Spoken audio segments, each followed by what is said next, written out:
They were on 'Cause drugs. it's first off, it was the 80s and people were cracked out, right?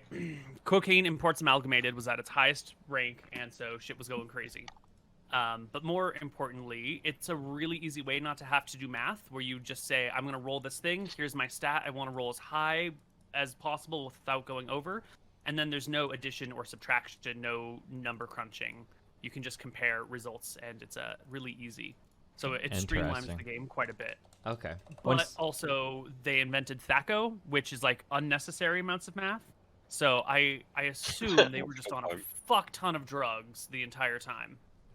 Interesting. I don't know how they come up with THACO. That is. Who the fuck And you, comes up with THACO? when you guys, so I haven't watched any of your 2E campaigns. So I'm not sure how much as written. So I've read like on your site your changes and then what's in the book. Do you guys do the thing where you roll initiative and then you all declare your actions, or you all declare your actions, then roll initiative, then everybody goes, but you have to declare everything before anything in combat happens? Like. Yes. So you're gonna say, like, generally, I'm gonna attack the orcs, Run forward or and attack, I'm gonna cast a magic missile, or I'm going to attack the blah blah blah. And so you got to be fairly specific, but like, not too specific with your action. But like spells and everything are 100% declared. You have to say and all what of spell that. you're casting. Yeah. You Okay. Yeah. declare it, and then you will cast it. So we are going to do that, Neil, because to be fair, Shut we the don't really fuck do up, that all the Newton, time. all right? It's a stupid Yeah, fucking but game. we sometimes go that route, and I want to go that route more Okay, often. yeah, that's fine. We've been moving away from it, being more loosey-goosey, and I want to make some returns to some, like, cool older rules. Mm-hmm. All right. Yeah. We're not doing we're not doing THACO this time, though, right? No, we're not gonna. We're When- not going that far back. When it says things for like extra attacks, I notice in like some of these tables, it's like it'll say like 3/2 or like 2/1. So like if I can make 3 attacks every 2 turns, can I realistically just attack 3 times in 1 turn? No, you do 1 attack 1 round, 2 attacks the next. Oh, gotcha. Okay. And you have to have done you have to have attacked with your sword, like say the round before, to be able to get 2 attacks on the next round. You can't just do a 3 round where you get 1 attacks and attack, one- and then, well, you can't even like say attack a goblin, and then run for a round, and then get 2 attacks the next round. They have to be like consecutive. Gotcha. Yeah. And then for your like extra attacks, I'm sorry, because this is obviously a massive departure from 5e. So if I have 2 attacks, it sounds like rules is written is after we roll initiative, you all do your first attacks, and then second attacks come like after everybody The end else of has the round. already acted. Yes. And that's- Okay. Yes. Gotcha. And sometimes there will be the occasional situation where combat is so chaotic that we might fudge that rule. If there's like 30 goblins, it might just make more sense to have you make both of them. Otherwise, we might forget about it by the time we get to the end of the round. Mm-hmm. But in typical situations, we'll stick to those pretty closely. We will depart for our convenience when it matters. Gotcha. Interesting. Okay. True. Do you have like 50? This is something I asked MrMouton about. Do you have 50 trillion different weapon types? So as part of your weapon proficiencies, so fighter gets 4, you can spend an extra proficiency specializing in a weapon. But when I look in the appendix of weapons, there's like 35 different types of glaives and halberds and so. Do you is there like that many different? Yeah, you will pick a specialization in one weapon type. Now, sometimes weapons are pretty fucking close to one another, and we can sort of wave it. Like, a scimitar and a katana are the exact same fighting style. They're curved blades that make slashing attacks. So, scimitar, katana, whatever, they're basically the same. Mm-hmm. Not to piss off all the weebs out there. So we'll generally try and stick with similar function and type, Mhm. but we'll still break apart a few things here and there. Gotcha. On your website, you have on to Neil. It read like you'd removed exceptional strength or relegated it to 19 strength and above. Does that mean that it's like There not? was a no. There was a time where we were just talking about it's dumb that exceptional strength is 15-0 or 18-50, 18-75, and it should just be 18, 19, 20, 21 strength. That was an idea that we talked about one afternoon, and it made it onto that, but we've never actually reused that. So it's same as it always has been. Gotcha. Okay.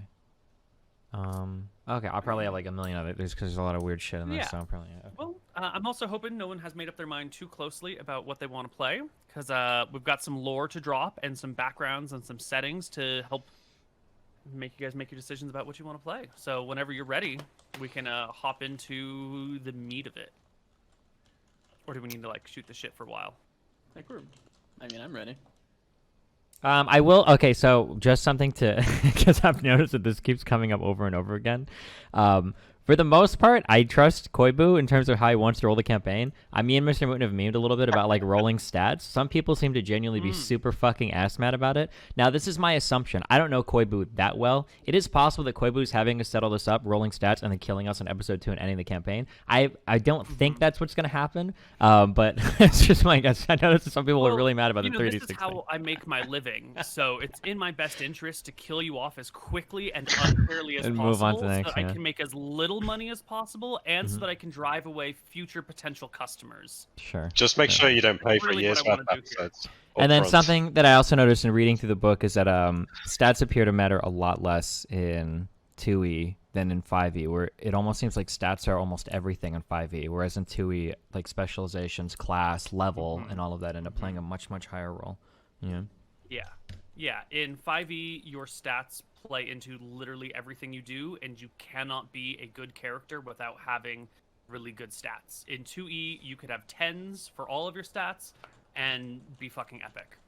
Couldn't be a wizard though. Yes, you could. With 10 int. With 10 int, you would get access to like 5th level spells, which is still a 9th level wizard. Do you? Yeah. Get 5th level Might spells be- at 10th. It might be 4th. It's 4th or 5th. I can't remember which. Oh, okay. But you could still get to like level 7 to 9 as a wizard and be pretty badass.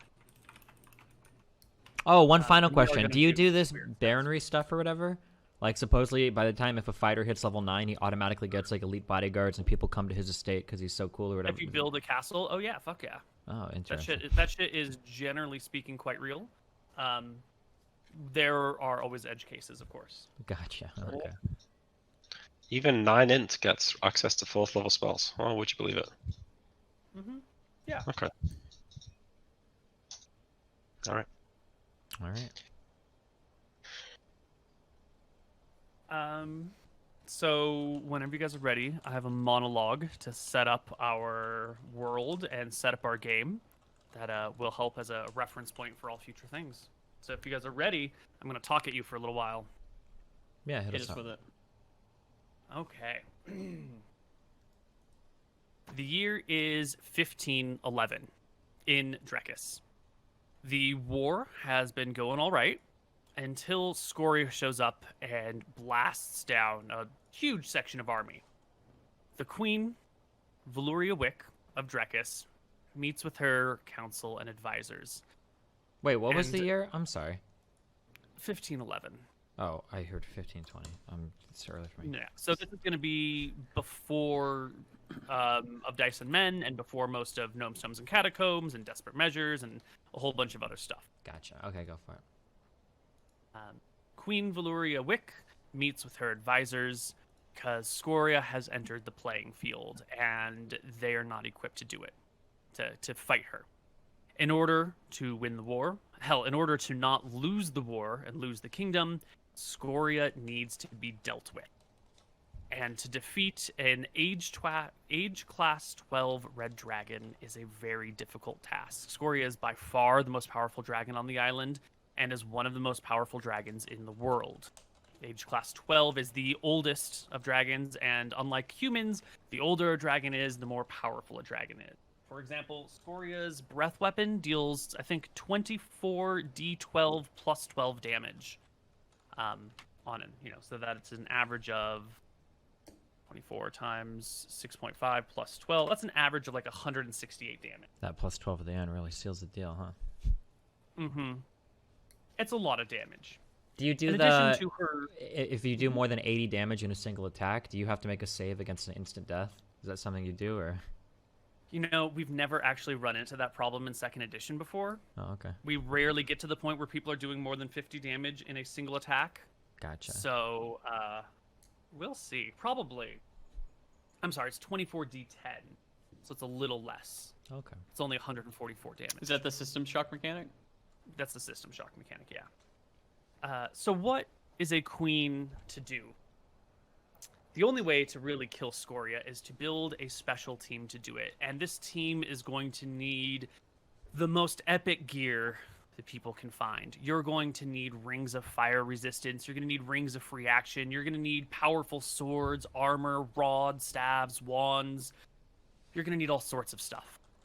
But also, it's going to be very difficult to find these things because there are spies everywhere, and Scoria has a kingdom at her back. If a crack team of adventurers or the best knights of the land go around to collect the finest equipment, people are going to hear about it, and Scoria will be able to act against it. So we're going to need the best equipment from all over the world, and we're going to need it to do it quietly. And we're going to need to do it secretly, so the enemy doesn't catch word of it, so the enemy can't make reprisals or prevent it from happening or target down the party before they're ready. And also, you're going to need the right sort of people for this job. You're going to need, most importantly, trustworthy people, because you're going to be equipping them with the finest equipment in the world, and it just simply wouldn't do to equip them with the best stuff and then have them change sides and fight with Scoria, or have them just peace out and do whatever they want. You're going to need a group of people that you can completely trust, whose loyalty is going to be to the kingdom and to destroying the dragon. And you need people who aren't just loyal, but who are in a position where they can't go anywhere else, where they can't do something else. You're going to need the right set of people to get the right type of gear and the right type of intelligence in order to fight the most powerful creature in the land. So, Queen Valeria Wieck and her advisors meet and try and figure out who they could possibly give this task to. And that's where we're going to run into a little bit of history here. So Queen Valeria Wieck is the queen of Drekis, the large kingdom that we're going to be a part of here. But she was not born to inherit the throne. Queen Valeria Wieck is the second daughter of the former king. The elder daughter was a woman by the name of Vala. When her father was nearing his death, was confined to his bed for the rest of his life, foreseeable life, Vala made a decision. You see, she has not always been the greatest of leaders. She does not have the right temperament. She's kind and sweet and gentle. She is the sort of woman that would prefer a small, gentle, quiet life to the positions of leadership. I don't want to say that she's stupid, but she doesn't have the temperament or the mentality or the right set of skills to effectively lead a kingdom. So despite being groomed and raised for this position, Vala, when her father was nearing his deathbed, abdicated her position as heir presumptive, passing that role on to her younger sister, Valeria, who would go on eventually to become queen. Some people say this was a great decision, because everybody knew Vala was not going to be the greatest of queens, but hey, first heir gets the throne, because otherwise there are other claims, and you can run into civil wars and uprisings and all sorts of nonsense. So as Vala steps down and leaves the family to go marry the lowest of the lowest nobles, this guy that she met, that she fell in love with, whose family, while still noble, was the lowest part of the gentry, had been completely disgraced by years of alcoholism and gambling. Valeria met with her new advisors. They suggested that some advisors suggested that Valeria kill Vala because she represented an existential threat to the throne. Others suggested that they simply banish her far away to Solemn, where she could never come back and make a claim against her. There were plenty of other ideas. Keep her sterile, prevent her from having children, murder the children if they're born so that they can't raise a fist against the throne. But Valeria loved her sister and trusted her and would never do something like that. So she made other arrangements. In Akkadian society, when two members of noble families marry, the greater of the family absorbs the lesser person into it. So if a count marries a person of a gentry, the gentry then joins the count's family and takes the count's name, regardless of sex. In this situation, Vala Wieck, the would-be queen, was married into the McGarry family and took the McGarry name, the lowest name in society. This helps separate them from the throne. They are essentially, what do you call it? Disowned outcasts of the royal family. Just for reference, this is the same guy that was giving us rewards and stuff. This is the same guy, yeah. Okay. Yeah, we'll see more about that quickly. Additionally, upon Vala's wedding to the McGarry family, Queen Valeria Wieck gave them land, a nice house in the city, and enough upfront wealth to cancel out their existing debts and create a nice living situation for her sister, who has remained close to the queen, even though she is officially outcast, is not allowed to use family facilities or houses, is relegated to the back alleys of royal society. This has put the McGarry family in an unusual position. Before Vala married in, they were the lowest of the low. Outcasts, people disliked them, you couldn't trust them, they borrowed money constantly, never made any off of it. They were essentially homeless, traveling around and living with what few friends they had in the various estates, having had to sell off their own lands to pay old debts. But now, this scum of a family has been sort of elevated by a connection to the queen. At the same time, they are still the outcast. They're still the black sheep. It's the family that the queen abdicated in order to go off and enjoy. You know, she chose the life that she wanted instead of the life that her position dictated. So no one likes the McGarrys, but they're close to the queen, so no one wants to publicly decry them. The McGarry family sits in this superposition of both sort of tolerated and accepted everywhere they go, and also rejected everywhere. A McGarry could walk through the streets and other nobles would smile and be polite, but you'll never get an invite to a party. People will find polite excuses to leave conversation quickly. You're the sort of position that you might find a modern homeless person to be in, where everyone sees you, but nobody sees you, and nobody wants anything to do with you, but no one's going to be mean to you, and they're just going to be sort of polite. I know that's not exactly the homeless situation, but it's close enough for our purposes. So, when Valeria Wieck and her advisors talk about killing Scoria, a group of people come to mind. A group of people who would not really be noticed, who would have an excuse to travel around, a group of people who are absolutely loyal to the throne, because if they were to go anywhere else, they would be captured, imprisoned, interrogated, possibly killed. There is no other possible home for the McGarry family. They are too connected to the crown to live in another part of the world, and they owe everything to the crown. If not for Valeria Wieck's kindness, they would have been killed, banished, or left destitute. So the McGarry family is in an unusual position. And it is these unusual people, the children of Vala, that will be taking on this quest to kill Scoria. These people have been chosen for their loyalty and their proximity to the royal family, not for their particular skills. You've had access to education, to training, to whatever you might have needed, but you have pretty much no social standing and are not really exemplary warriors or wizards. You're just the relatively average people born to an odd, some might say extraordinary family. And that is going to be who you guys are playing. The children of the queen who abdicated the throne. That is going to be your role. What year did she abdicate? To get our ages, I guess. You guys are going to be in your upper 20s to mid 30s. Jesus Christ, we're already old and over the hill. Yes. Yes. I'll be 27. No, you won't be. You'll be 36. No, You're I'll gonna be be the 27. oldest brother, Mooton. No, I think being the youngest is fine. So it is with this history in mind that we're going to make our characters.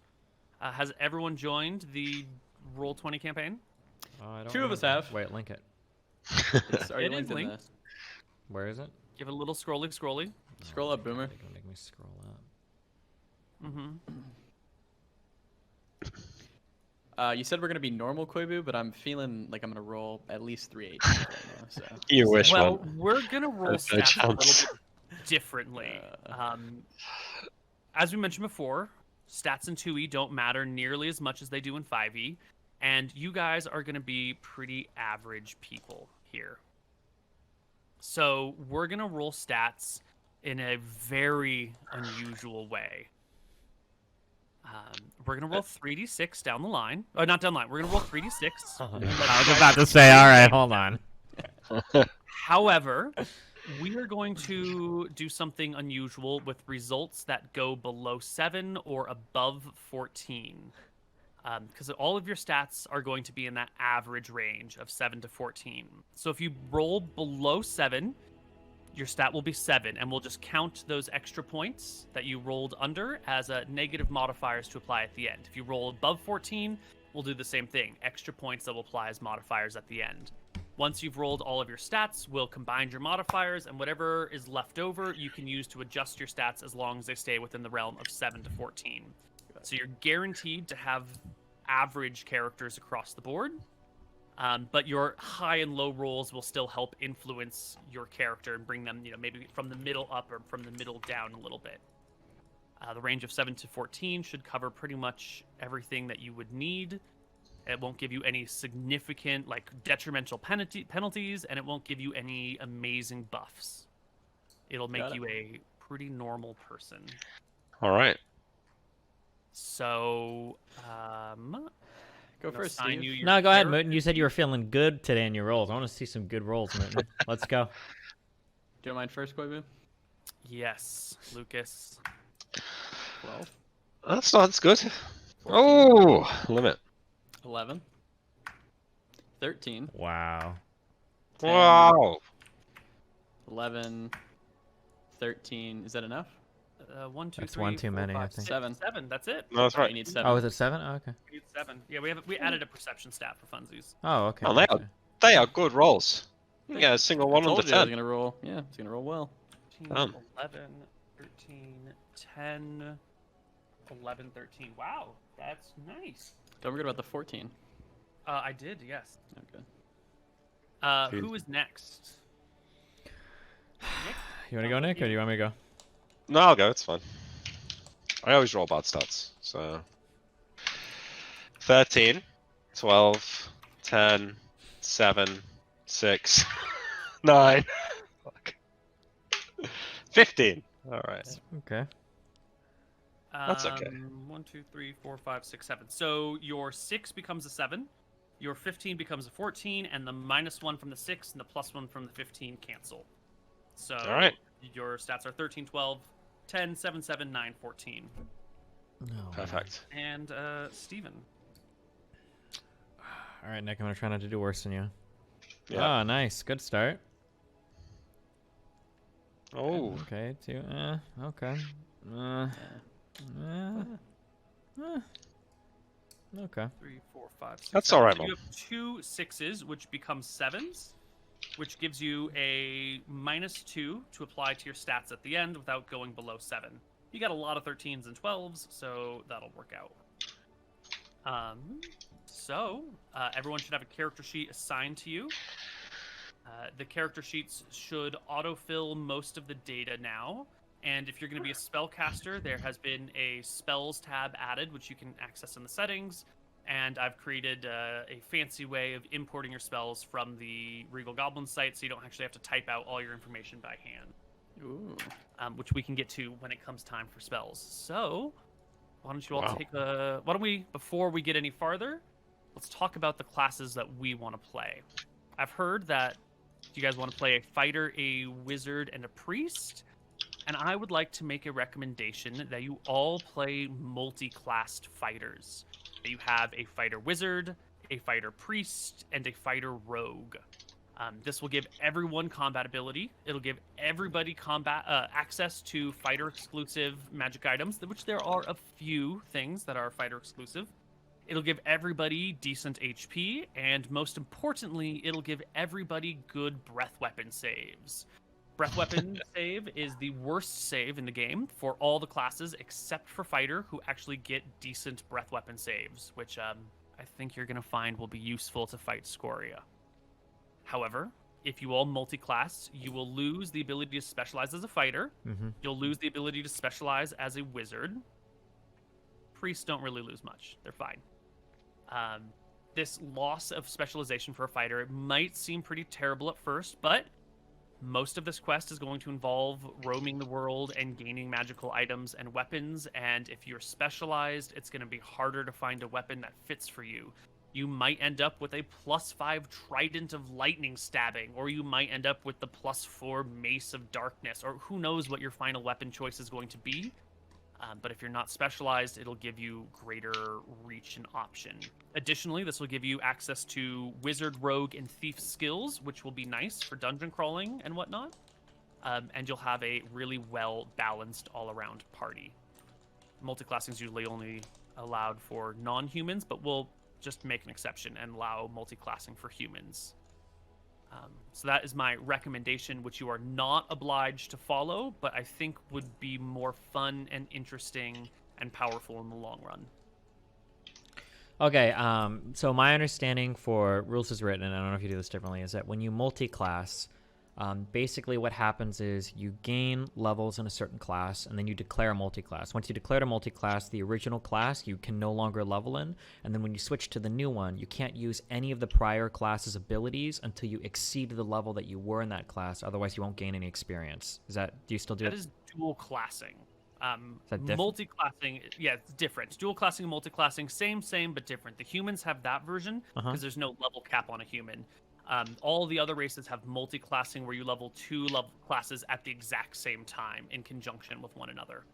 And that's the route that we're going to go. So, okay, is that so you will, just 50-50 split or whatever then for experience you earn for both? XP gets split between them. When you level with one, you take half of the HP. So if you level in fighter, you roll your d10, divide the result by 2. When you level in wizard, you roll your d6 or whatever and divide the result by 2. You take the best saves out of the class, the best proficiencies out of the class, and everything else is Gucci. You must abide by all restrictions and have access to all things. So if you're a multi-classed wizard fighter, you can wear plate mail, but you can't cast spells in plate mail. That sort of thing. Huh.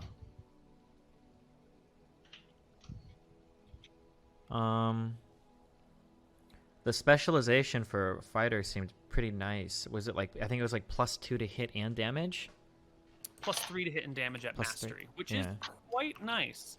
But if you, let's say you specialize or master an arming sword, the most common type of sword, but then you end up with like, a spear of +5, you're going to want to use the +5 spear, and now your mastery is sort of being thrown away to use the +5 spear. Is there a way to redo proficiencies or specializations? No. No. Once you've specialized in a weapon, you are committed to that route.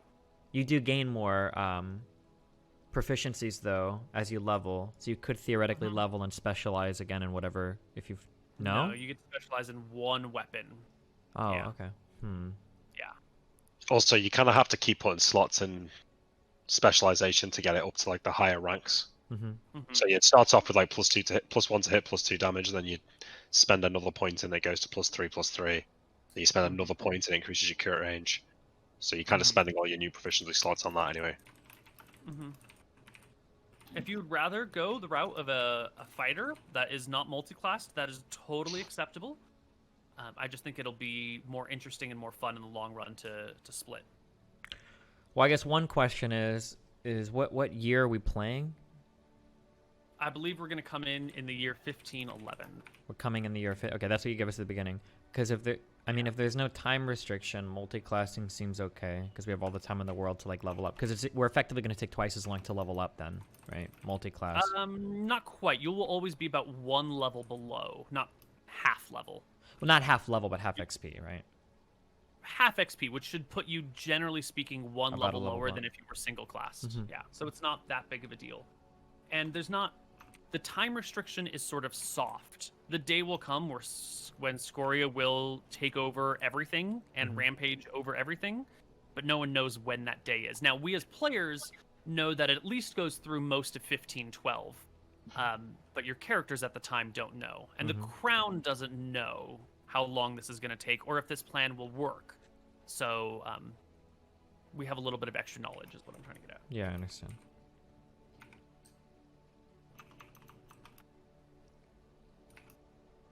Anybody else have any questions or anything? What are we doing? Yeah. Nick and I think Mooton, right? I'm- 2E masters.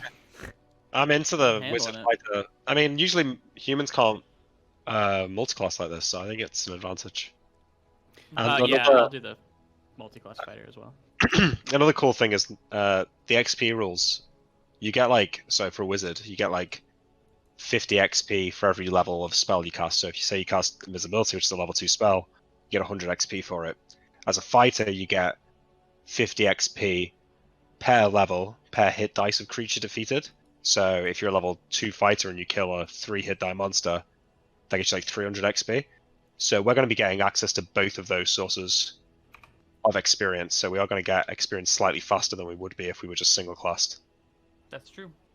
You'll get a little bit more than half XP for each level, so it'll be slightly even better. And like for a wizard, right? I mean, I'm going to be getting an average of D4 and D10 for my hit die as opposed to D4. So that's like a D6 and D10. Yeah, we're gonna use the D6 wizard. okay. So I get essentially a D8 instead of a D6. It's pretty good. Mm-hmm. Probably gonna... Okay, so multiclassing probably seems like the way to go. One other question, though. Theoretically, all you have to do is have your proficiencies used as soon as you get them, right?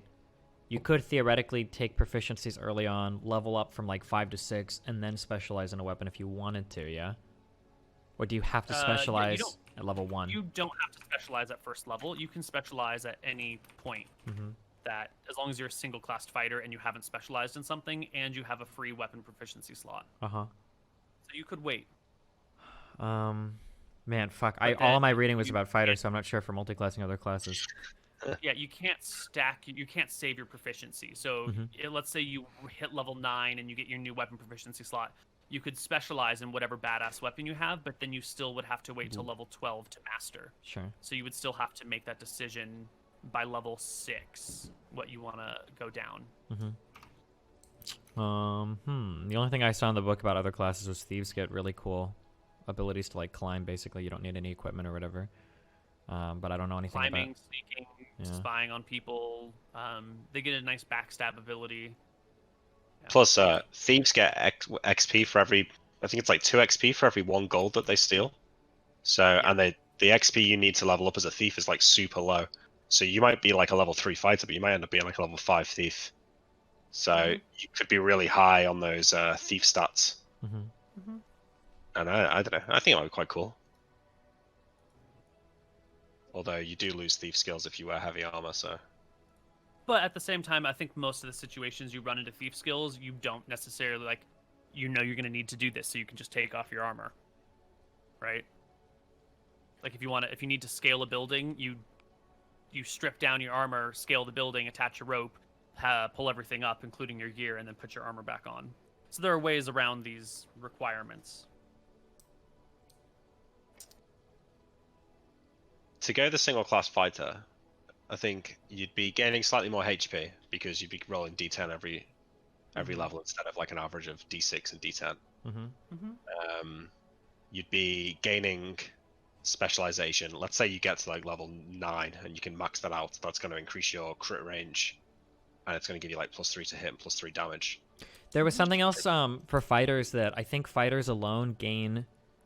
Is it a greater HP modifier on level up when they get to 16, 17, 18 Constitution? Yeah, but you can be multi-classed fighter and get that. And you still get that? Okay, gotcha. Yeah. Would you would get that special fighter exclusive thing if you found a Constitution amulet later, right? Retroactively that would be applied? Yeah, okay. Yeah. But if you play thief, I mean, you get access to all the thief skills, so you can like climb, sneak, pick locks, like check for traps and all that. You also Shittily, get, like, we probably will need a backstab. thief. You can get backstab, which is like pretty good. You know, if we're opening a fight with an attack, a high level thief backstab can do like 40 to 50 damage, like one shot. I think we're gonna I think we're gonna use 2E thief, not the thief rebuilds though. So it won't be assassin. Okay. It'll just be backstab, which is still like a 3x damage multiplier. So you know, I mean, like +3 to hit and +3 damage is nice and it's consistent, and having more HP is consistent. But having more sources of XP plus access to the thief skills. Like, I don't know. Seems like it'd be quite cool. For leveling, when you say sources of XP and everything, is the XP you earn always split between the two multi-classes, or is it specific to the class that you're leveling? So if I'm fighting in combat, does it all go to like... We get multiple sources of XP. Your general combat and quest XP, you split evenly between the party.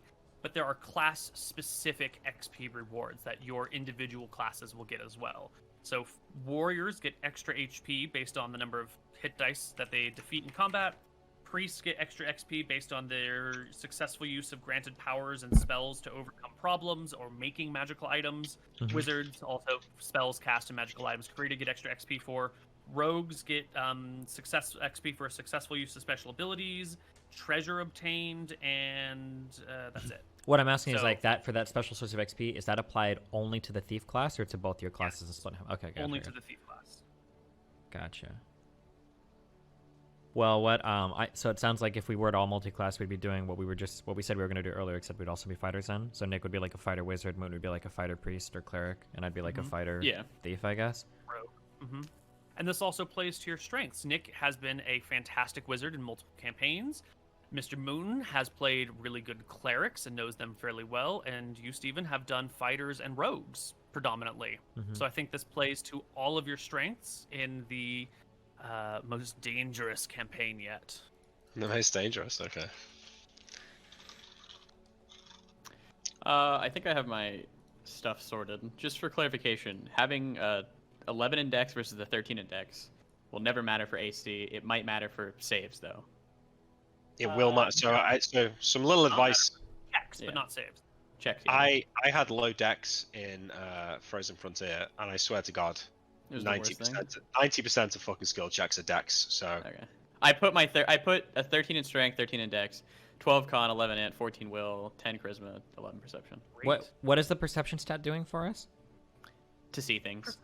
Perception is going to be surprise chance, is going to be noticing things. It's going to be sort of useful, but not super useful. You might want one person with high perception, but you certainly don't need everyone with high perception.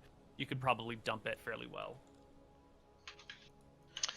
Actually, it might affect your thief skill. Let me double check the thief skills, because they key off of certain things. There are some slight modifiers to your thief stuff from dex or perception. Oh yeah, as long as you're between move silently, hide in shadows. Yeah, as long as you have like at least hide in shadows. No, I can't imagine perception influencing any of your thief stats. You could dump it. What? Okay, and then what is will? I don't remember. Wisdom. Willpower is wisdom. Oh, that's the same thing. Okay, gotcha. It gets. Wisdom is not quite the right term. The stat covers too broad of a range of things, so we use willpower and wisdom interchangeably at all times. Gotcha. Okay. So we get proficiency slots equal to the best of our class. So if I'm a warrior wizard, I'm going to get 4 weapon proficiencies and 4 non-weapon proficiencies, right? Plus the number of languages you can speak. Yeah.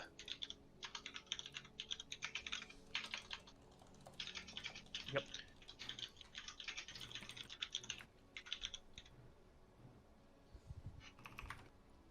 Is Will going to have an influence on like a thief fighter or not really? Nope, not really. There are very, very rarely wisdom or willpower checks. They do happen from time to time, but that's the only point it'll really come up. You'll notice though that you do have a -1 magical defense adjust with 7 will. That is a bonus to saving throws against mind-affecting spells, which probably won't come up too often. But if you dump it down to 7, you might have a slight... mind-affecting spells are pretty rare. See, the thing is, Dex is another dumb stat that makes no difference if it's a 7. I really don't want to have Dex 7 because I feel like that's going to come up too much. There are a lot of Dex checks, strength checks, and Dex checks. Charisma and perception are the most common. Con, int, will are rare. Yeah, so I feel like I'm going to put Con and will as 7. Int is 14, and then split the rest over the other stats.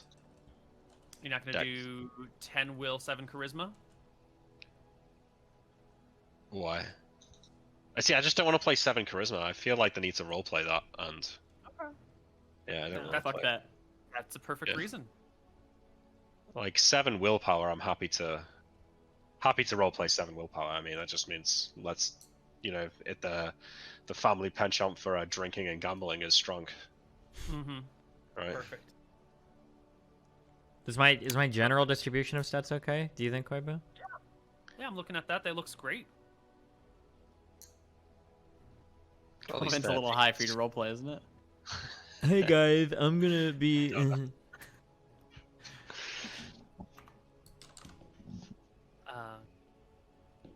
can also see everyone should go and change some settings in Roll20 so that you don't have those giant ass avatars in your lower left corner. Maybe Go I to like the those. gear tab and scroll down. You can drop player avatar size to names only. That's just a personal beef of my own. You are not obligated to do that, but fucking pictures drive me crazy. What all is intelligence used in? Spellcasting and the number of proficiencies that you start with. You get the number of languages you can speak as bonus non-weapon proficiencies. Gotcha. And I need perception as a I would imagine, right? It might be nice. If you're looking for something, perception checks might be important. Mm-hmm. I think you've got a good distribution. Okay. Unless you want to switch out that con for something else, because high con, or 13 con doesn't really do anything for you. Do you not get more HP or something? Nope, not until 15 constitution do you get more HP. Are there not many con checks ever? Very rare. No. So, which books am I taking spells from?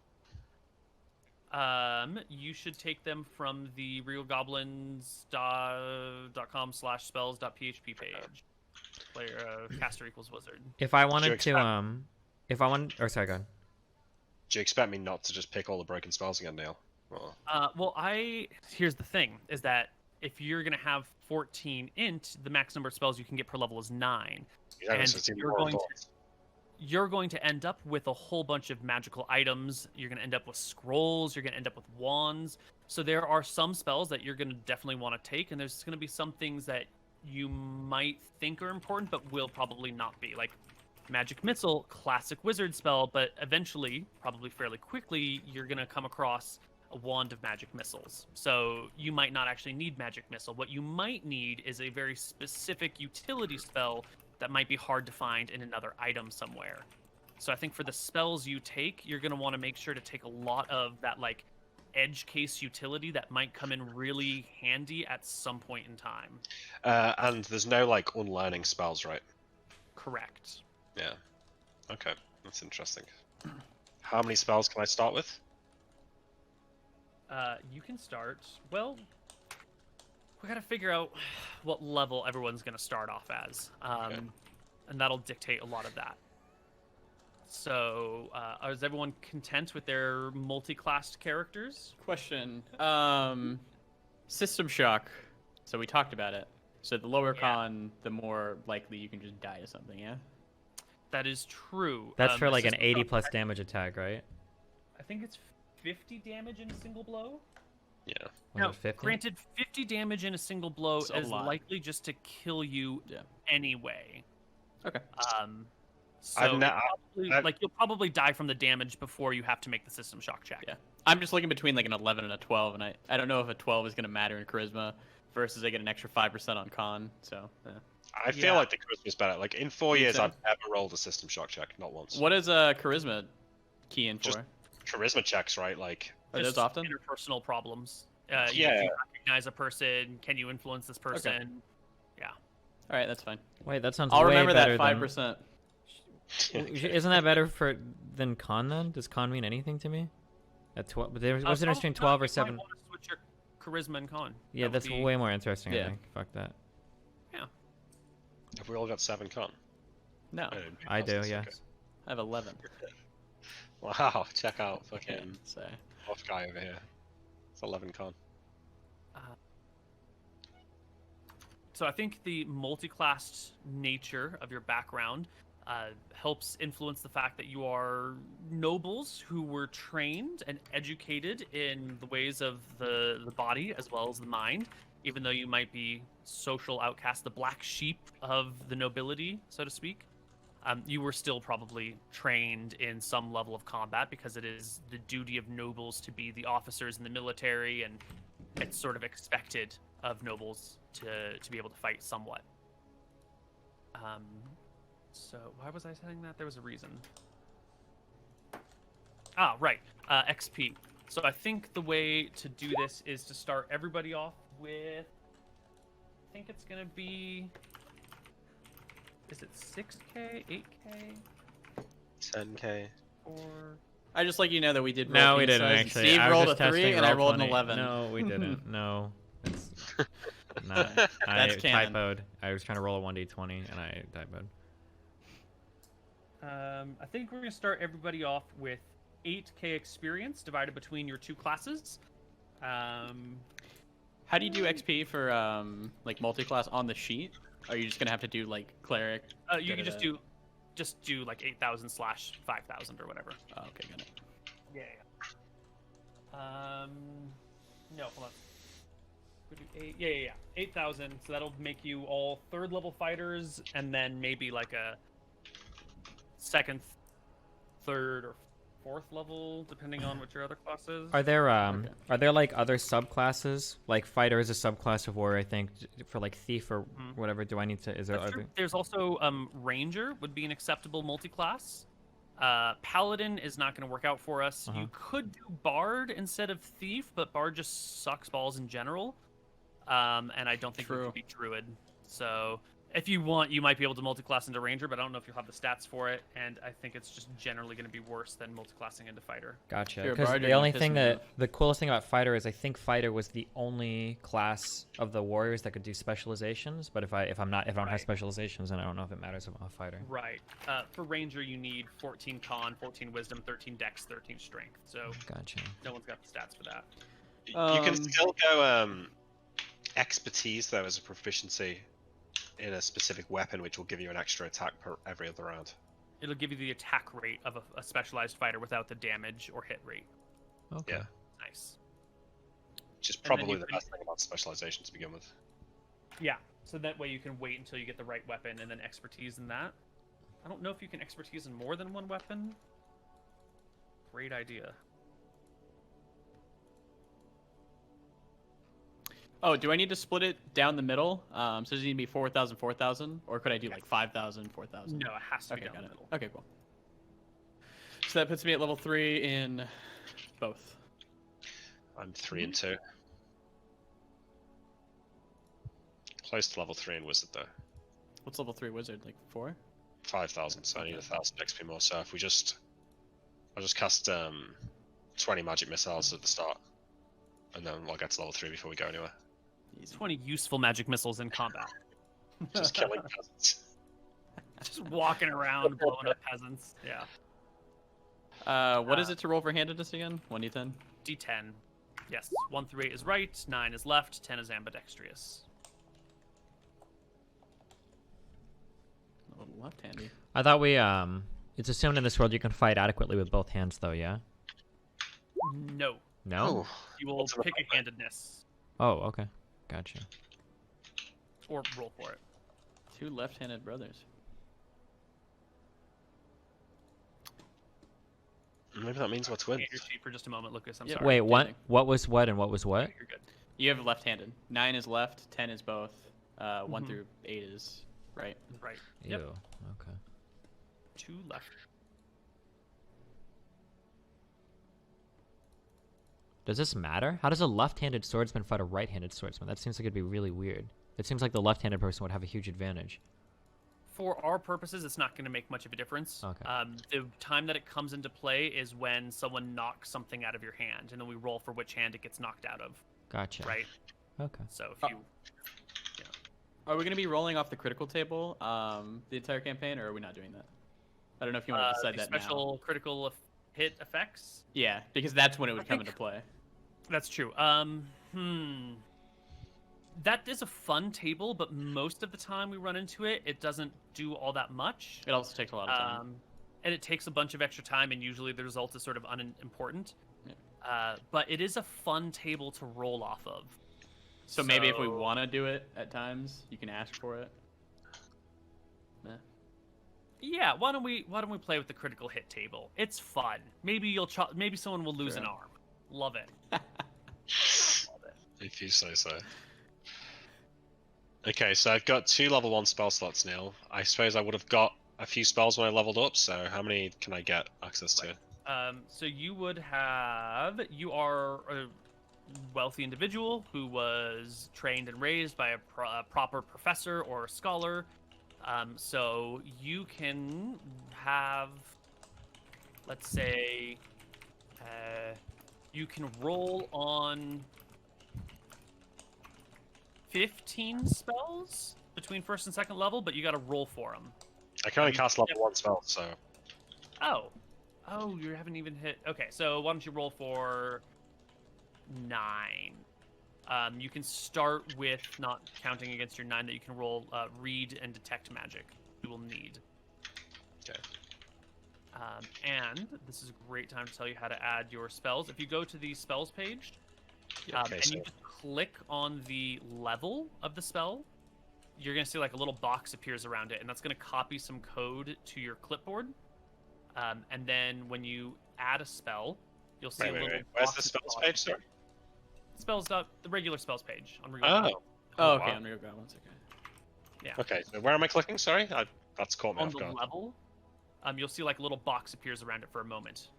Oh yeah, got it. That'll Yeah. copy some text to your clipboard, and then when you add a spell, you'll see a box at the very bottom of the list that says Jason, and you just paste it in there and hit enter, and it should work. Yeah, it did. Wow. That's really sick. Bam. You're a good coder. Yeah, it took a long time. That's pretty great, though. Alright, That read is magic, awesome, let's go. actually. And then does it work if you roll? Oh. What? Wait, that's wrong. That'll Are be we initiative doing the over the main box? when we're rolling initiative? Is that going to be based on the actions we declare? So different actions have different penalties to your initiative rolls. Yeah, okay. Yes. That's the initiative. Got it. And then you can see on your left-hand side, there's a little box, so you can say, I've memorized 3 Cure Light Wounds todays. Yep. Unfortunately, not unfortunately, it's not going to auto-subtract from the casts. You'll have You just to do it yourself, roll like those usual. manually, because it'll be nice to put casts into chat just to read spells between people, so I didn't want it to, like, automatically subtract. And then priest has at level 3. I should. I'll look it up. I don't remember where we're at, but. In terms of spells that you can cast? Yeah, at level Or learn 3. today? I think it was 3 level 1s, 2 level 1s, and then 1 level 2. 1, 2, but then you also have And then you high get your wit- bonus. some Yeah, bonuses. of 2.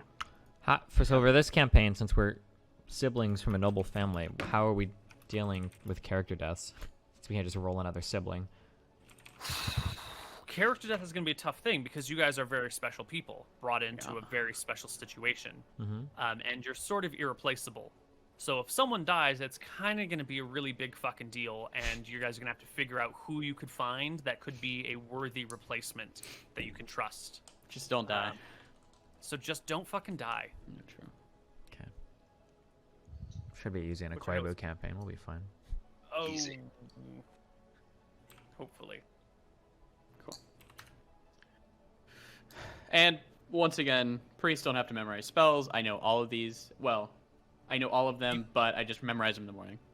Got it. Right, so add however many you want to your list, the ones that you think will be useful, and then memorize the ones you want in the morning. Yeah, and then I can always do it again. Yeah. Or add more later. Yeah. What does JSON stand for? Oh, it's a, I don't know, JavaScript object. I don't fucking know what it's called. Stands for. Got it. So yeah, I kind of see more than one version of the same spell. Yes, you will see that. There are now multiple versions of some spells as well as some brand new spells. Pick the one that you want. Pick the one that you think is going to work for you better. And if you want to learn one type of light spell instead of a different and you fail, then you're welcome to roll for a different type of light spell. Do we need to roll like HP and stuff? Yes, we're gonna need to do all of it. Yeah, Stephen. Yeah, Mooden. Of course. So when you guys are ready, we can roll Okay. HP. Let's do that next. Yeah, I'm still spells are gonna be hard. Oh, I'll go take a first. while. If you want. Yeah. All right. So for your, So again- yeah, go ahead. 3 fighter levels, right? And I'm getting half of the. So I'm gonna do 2 fighter levels and 2 wizard levels, and then half of the 3rd fighter level. Is that right? Right. So you're gonna roll 3d10 plus 2d6 and divide the entire thing by 2. Oh, really? Okay. Yeah. Well, what if if I was level 2 wizard, level 2 fighter, and then I get to level 3, would I not just You're- roll a d10 and divide it by 2? Yeah. Yeah. Is That's that the same thing. Yeah, that is the same. Yeah. It's Okay. the same thing. Did maths at university, by the way. Yeah. That's all right. Yeah, You work more with letters and that sort of maths, I think. Yeah, something like that. Thanks, Neil. Right. It's D10, right, for fighters? Yep. And D6 for wizards. Yep. So we're rolling 3d10 divided. Jeez, nice. Boom! Nice. Ooh. So half of that is going to be 13.5. Keep that 0.5. You'll use it when you roll another 0.5 later, but you're still will have 13 each. Is priest D6 or D8? D8. Okay, so I'm rolling 3d10 plus 3d8. Yep. Oof. Ooh, 13 as well. And then I'm rolling And, 3d10 plus thief is 3d. We're gonna do 8s for rogues as well in this one. So 3d8 plus 3d10 divided by 2. Plus 3d. Okay. 15 and a half. Very good. For you. Shut up. If we take 15 damage, are we using these 0.5s or? No, the 0.5 is only used For for leveling up. when you add HP on levels. Yeah. Gotcha. Okay. I'm Jeremy, guessing we get the saving throws from. from the best class. Got it. So on an individual basis, you can look up your saves and see which one is which. Generally speaking, wizards start with the best saves, followed by priests, then rogues, then fighters. And by the end of the game, fighters have the best saves, followed by wizards, priests, and then rogues. Rogues kind of get shit saves across the board. Fighters start terribly, but end up really fucking good. Wizards and priests will have better saves against spells and rod, stabs, and wands. Priests have really good death saves. Fighters are the only people with semi-decent breath weapon saves. Is there like an appendix of like saving throws? There Table is- 60 in the player's handbook. If you go to, are you on Purple Worm? Oh, if you got the actual books. Yeah. Sorry. Okay. page Nope, that's fine. 134. 134. I got it. Jesus.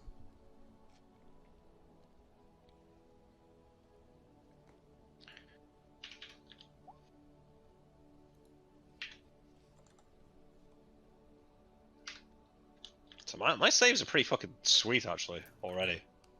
Mm-hmm. 13, 11, 13, 15, 12. Nice. It's really good. Wait, what were your saves? 13, 11, 13, 15, 12. Because I think wizards and fighters just have like opposite save, like specialties. Oh, Which okay. table did you say again? 60. Okay. Page 134, if you have a book in front of you. Am I Got it. just my rogue ones are so 13, 14, 12, 16, 15? Does that sound high? You want low numbers, I think, for these. Yeah, low Yeah. is good. Oh fuck, okay. Of course. It's Yeah. one of those ones, alright. Yeah. Because you've got to roll higher on a dice, yeah.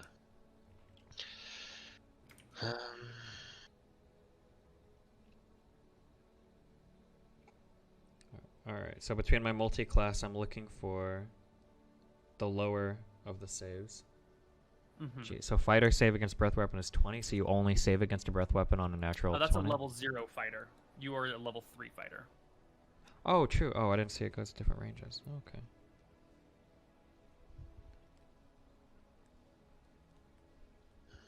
Gotcha. Okay. Oh yeah, breath weapon for fighters get to 4. Yes. That's nuts. And nothing else gets anywhere near that. And they Yeah. get to 4 at 17, Well, like wizards get to 7 at 21. That's So nuts. They even get to 5 at 13.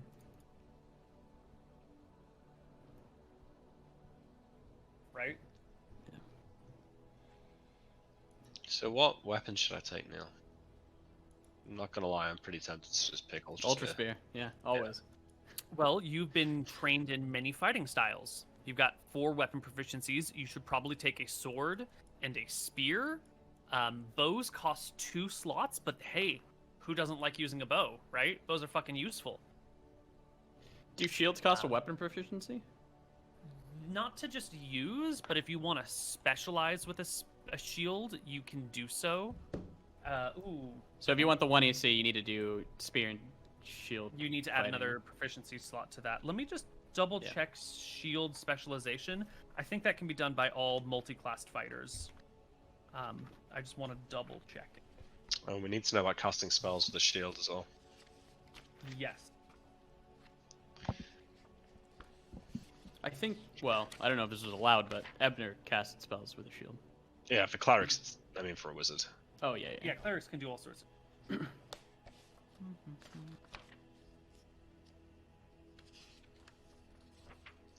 Is there any fighting style specialization that would make sense for a wizard? Like one-handed weapon style, what does that do? Isn't it if nothing's in your other hand, you get like some AC bonus? I can't remember. Yeah, get a bonus of +1 when fighting with a one-handed weapon and no shield or an offhand. By spending an additional proficiency slot, can increase this to +2. Quite nice. If I'm casting a spell, does that count as fighting with that weapon, or would I only get the AC if I was actually like using the attack action? If I don't get tumbling, Ooh. you don't get that. I think you would have to be using the attack action. Yeah. Yeah, so I don't think it's really worth 2 proficiency slots.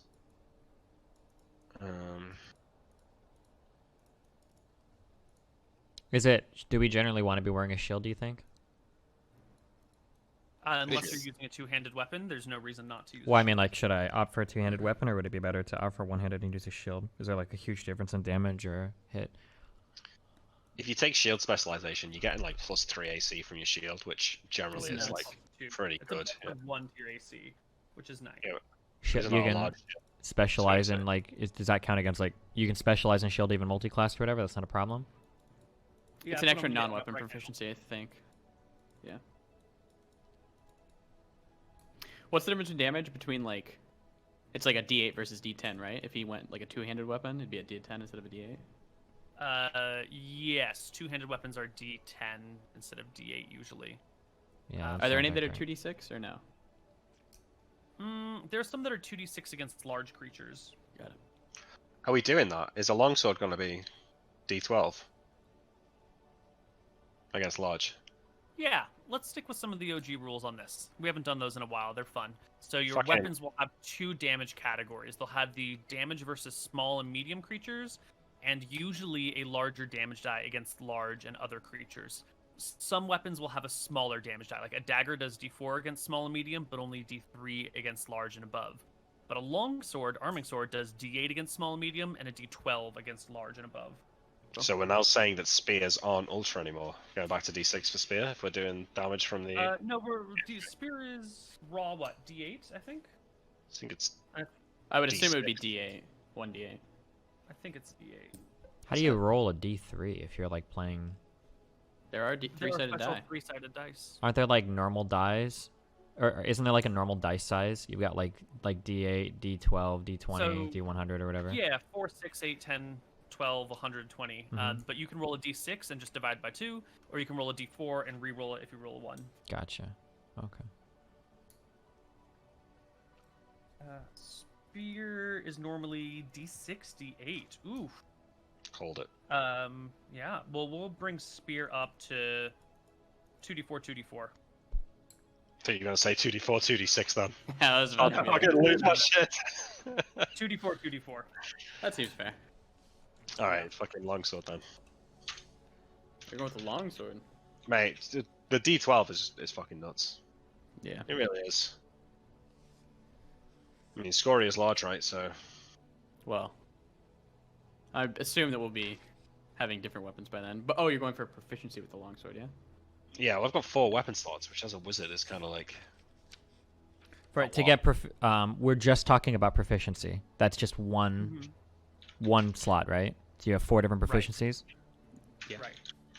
So a shield proficiency gives you +1 essentially to your AC modifier from the shield. Yeah, but is a medium shield not +2 AC, or is it just +1? So a medium shield will give you 3 AC. If you're proficient, if you are just using a medium shield, it gives you +2 AC. Yeah, that's what I mean. So You that's get why I'm to saying bonus like using a shield is 3 AC. Yeah. That's a lot. Yeah. So I'll Yeah, do yeah, 1 shield proficiency. It's really good. Yeah. Always. Yep, an extra 1 AC is great. So do you want to find out if I can cast spells with a shield? Because Yeah, that's what I'm looking up right now. I'm trying to find.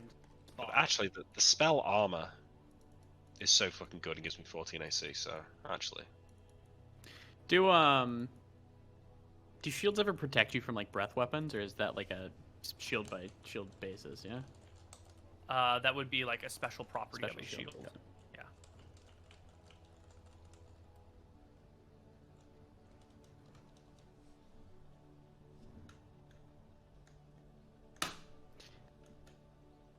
If you can find in the books where it talks about wizards and their armor, Nick, that's what I'm looking for. I think it's worth it. I mean, I just cast the armor spell. It lasts like forever in 2e, so it's like broken as fuck. Can we dual wield shields? No.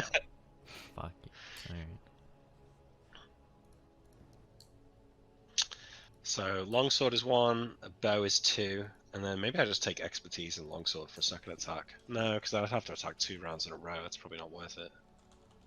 What does bark skin like put your AC at? Its skin becomes tough as bark, increasing its base armor class to AC 6 +1 for every 4 levels. Does that mean I'd be at 16? Then. Oh, at 14. Yeah. Okay. So in default 2e, your AC starts at 10 and goes down to -10. Crazy That's pants. how, So we just invert that. So the difference from 10 is what we're looking for. Got it. So it'd start at 14, and then every 4 levels I'd get like an extra. Yeah. This is a good point that somebody's reminded me. The Identify spell reduces your con by 8. If I've got 7 con, does this mean I can't cast Identify? Ooh. That is a very interesting question. I think it'll probably be moot because you will have access to resources to other people to identify your shit for you. But as a question in general, is there no description in there about what happens if you identify?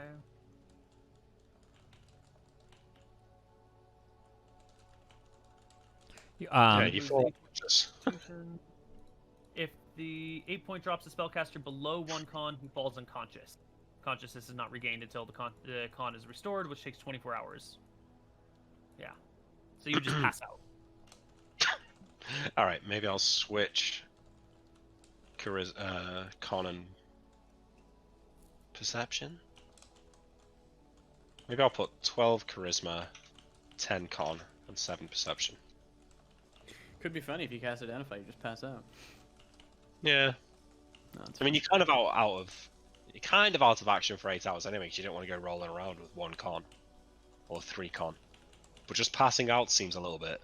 It's a little scary, right? Yeah. Well, you're also probably not going to be identifying things in the middle of a dungeon, right? You'll be identifying things in the safety of your home, in the castle, in the city. So. I think I like having 12 charisma more anyway. It's fine. I'm used to having 7 perception, so fuck it. Your proficiencies are immutable, right? You're not allowing us to use like weapon proficiencies for non-weapon things, so we don't use them all or something, or. The extra proficiencies you get based on language can be used for either because you are a multi-classed fighter. Normally, your extra proficiencies from language only apply to your non-weapons, but because of your multi-classed fighterness, you can use them for weapons if you would desire. Also, there is an expanded list of non-weapon proficiencies. If you'd like, it includes all of the normal ones plus some others. I will link you that shit. Do you guys think that there's like merit in us specializing in different main hand melee weapons? Like one Probably, unironically, yeah. Well, it would give us the ability to use a greater variety of magical weapons if we find them, right? Mm-hmm. Yeah. And then it would but it would limit our ability to share weapons. So I don't. See, but I think like I'm never gonna take the main hand melee weapon. I think like if we find a great longsword, It's or- probably going to the fighter rogue. Yeah, is my yeah. guess. Yeah. But the second best longsword? What if you find 3 magic swords, right? Yeah, exactly. So I'm still gonna take longsword proficiency. Is what I'm saying. Right. 'Cause- So arming sword is what most magical weapons are going to be. So it's a Yeah. great one for everyone to take. And then from there, if you want to cascade around and pick different shit, that's a nice way of doing it. So, do you want to focus more on the two-handed, Steven, or do you want to shield as well? Well, how are your backstab rolls? Can I backstab with two-handed weapons or No, I think it has to be a size small weapon to backstab. a size small maybe? weapon? Let me double check the rules. I'm trying to pull it off of my memory, which is Yeah, no problem. very fallible. I don't think that's true because Greg was backstabbing with a bastard sword in Hardcore Heroes. Well, they might have like ruled it for that campaign or something, maybe, right? Maybe, but we were playing rules as written that campaign, I think. So I think that should be allowed. The damage multiplier. Second, the thief cannot use it on this. There is no weapon size restriction. I would probably say like two-handed. You'd need one hand to do it. I think it would have to be a one-handed weapon. I don't think you could backstab with a two-handed sword. That just. Well, do you think that backstab is like, is it more of just a surprise thing? Because I mean, I think you could definitely surprise someone with a two-handed sword and get massive amounts of damage off. So the third part of this, let's see, hold on. The thief. Secondly, the thief cannot use it on every creature. The victim must be generally humanoid. Part of the skill comes from knowing just where to strike. A thief could backstab an ogre, but he wouldn't be able to do the same to a beholder. The victim must have a definable back, which leaves out most slimes, jellies, oozes, and the like. And you must be able to reach a significant target area. To backstab a giant, the thief would have to be standing on a ledge or a window or balcony. Backstabbing him in the ankle isn't going to be as effective. So it's hitting a specific spot, and I think like a two-handed sword. Well, I don't know. I guess you could two-handed sword someone's neck, right? I would assume so. Yeah, fuck it. It doesn't specify. You can backstab with whatever you want. Nice.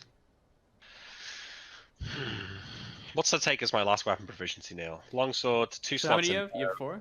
Yeah, I've got longsword and 2 slots in bow because I think a bow is great for a wizard, Yeah. which you can't normally get. So I'm probably gonna go spear, shield, arming sword is the longsword, yeah, Arming sword, longsword, interchangeable.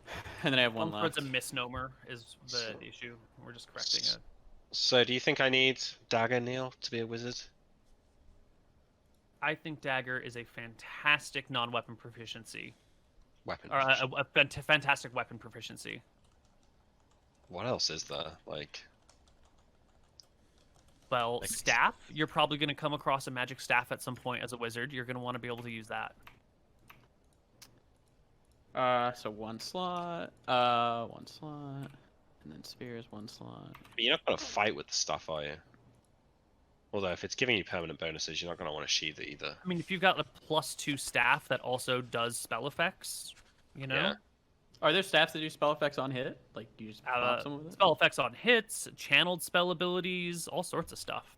Yeah, good point. Yeah. Good point. I think, yeah, it's practically a requirement to take a staff. Okay, longsword, bow, and stuff. I can get dagger later.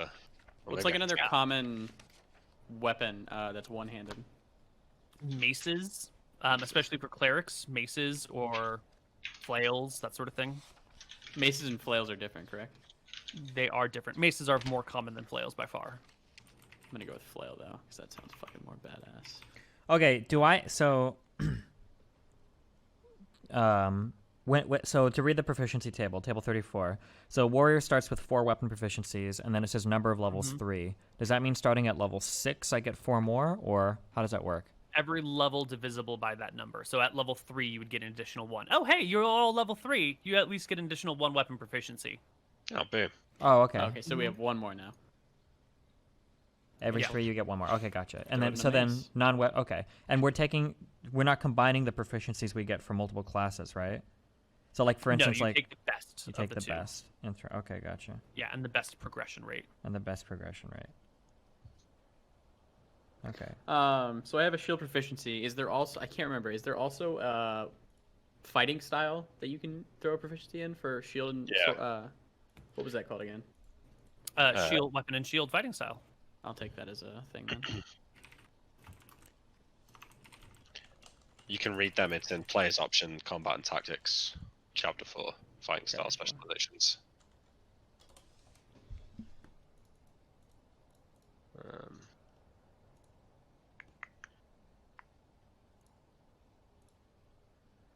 So the wizard page specifically talks about armor, but does not mention shields.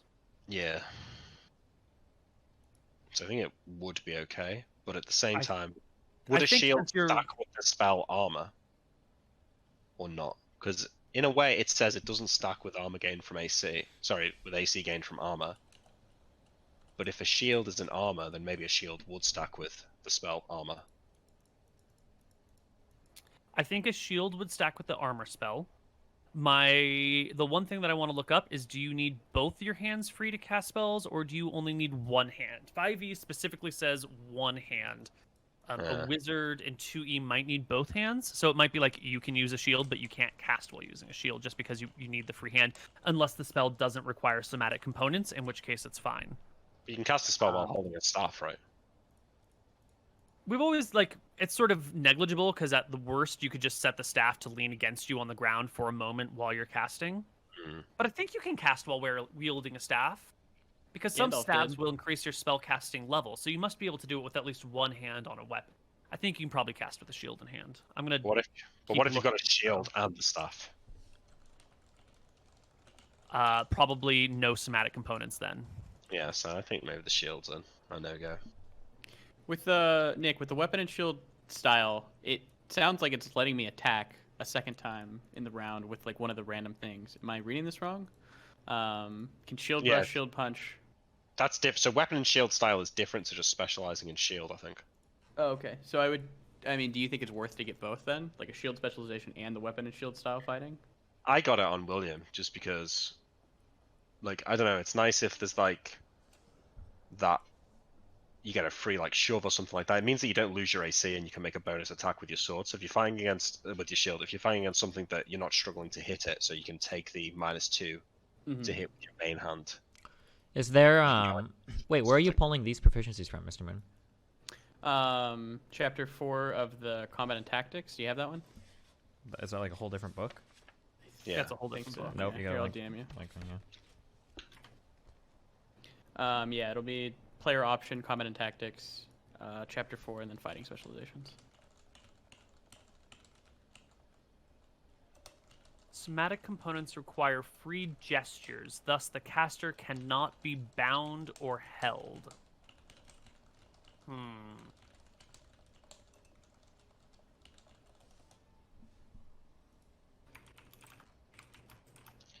I know it sounds kind of stupid, but just the idea of a wizard casting spells with a shield just kind of sounds lame. I think you'll need at least one hand free to cast spells, so no weapon and shield together. Yeah. Wait, so which Yeah, where are just you at on saying. this, Mr. Mooten? Player option, Combat and Tactics, then Chapter 4, and then Fighting Style Specializations. Player options, Yeah. combat and tactics, Chapter 4. weapon specializations, and mastery. Yep. And then Fighting Style Specialization.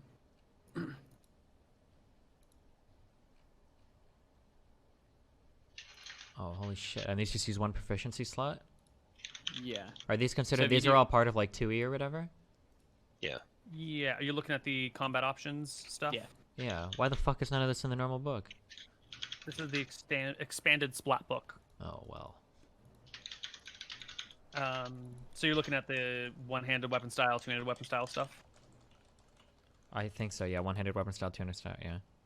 Mm-hmm.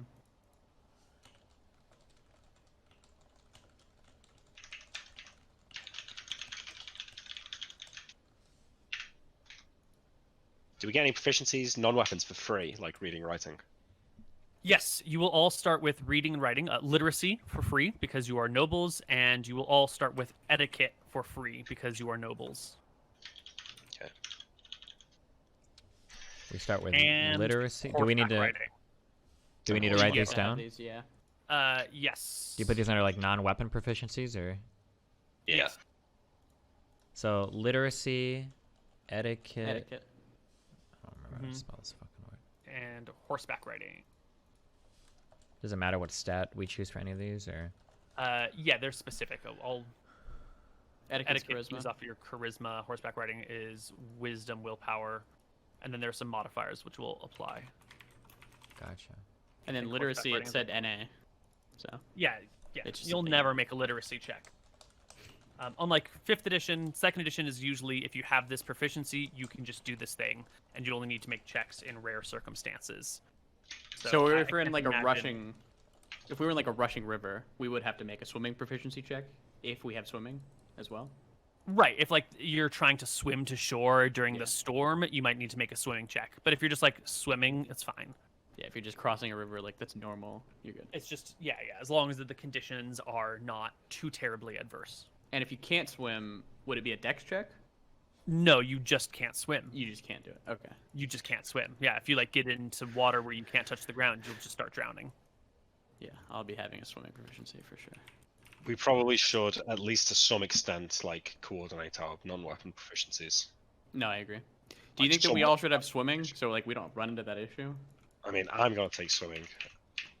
Swimming is thinking one of them swimming. clutch things. Yeah, Yeah. it's Well, can we People swim in play- armor and stuff even if we have swimming, or how does that work? Or are we? No, I don't think so. No, they're. Let me look up the Because the swimming rules. donning There are- and dothing or whatever makes it sound like even if we fall in with armor, we're gonna die anyway. So it would just be a wasted slot. Yeah. Like, someone should take direction sense. It's a wisdom one, so it's probably best for the cleric to take it. direction sense. Yeah. Let me see if I have this. Oh yeah, I should just have that. Never mind. I was gonna say maybe I can have the spell for it, but there's no reason to. One of us need to take mountaineering. Mountaineering. Yeah, probably you're right, actually. You think you're only going to need that? Well, we're going in tombs, Quite right? useful. I'll take mountaineering. Well, tombs are not mountains, though.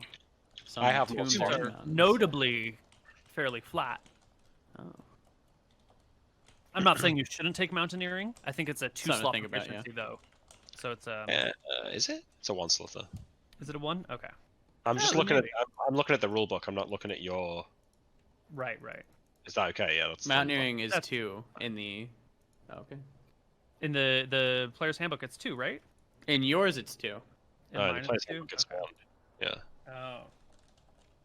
Yeah. Well, I What do you want me to look at now? Do you want me to look at yours? would prefer if you looked at the modified list if there are differences. Yeah. Yeah, sure. There are going to be very few of them, though.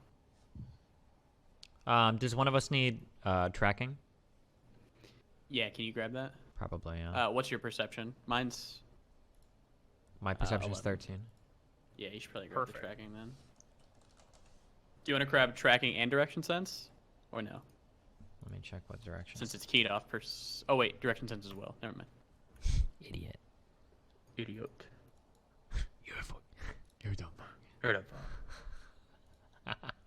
Stop. Nick, since you're the wizard, do you want to take Do you want like languages ancient or like modern? Do you want any of those or? Yeah, I'll probably take ancient languages and ancient history. Okay. I think like they're gonna come in handy if we're gonna be like looting tombs. I'll take religion, I guess. Yeah.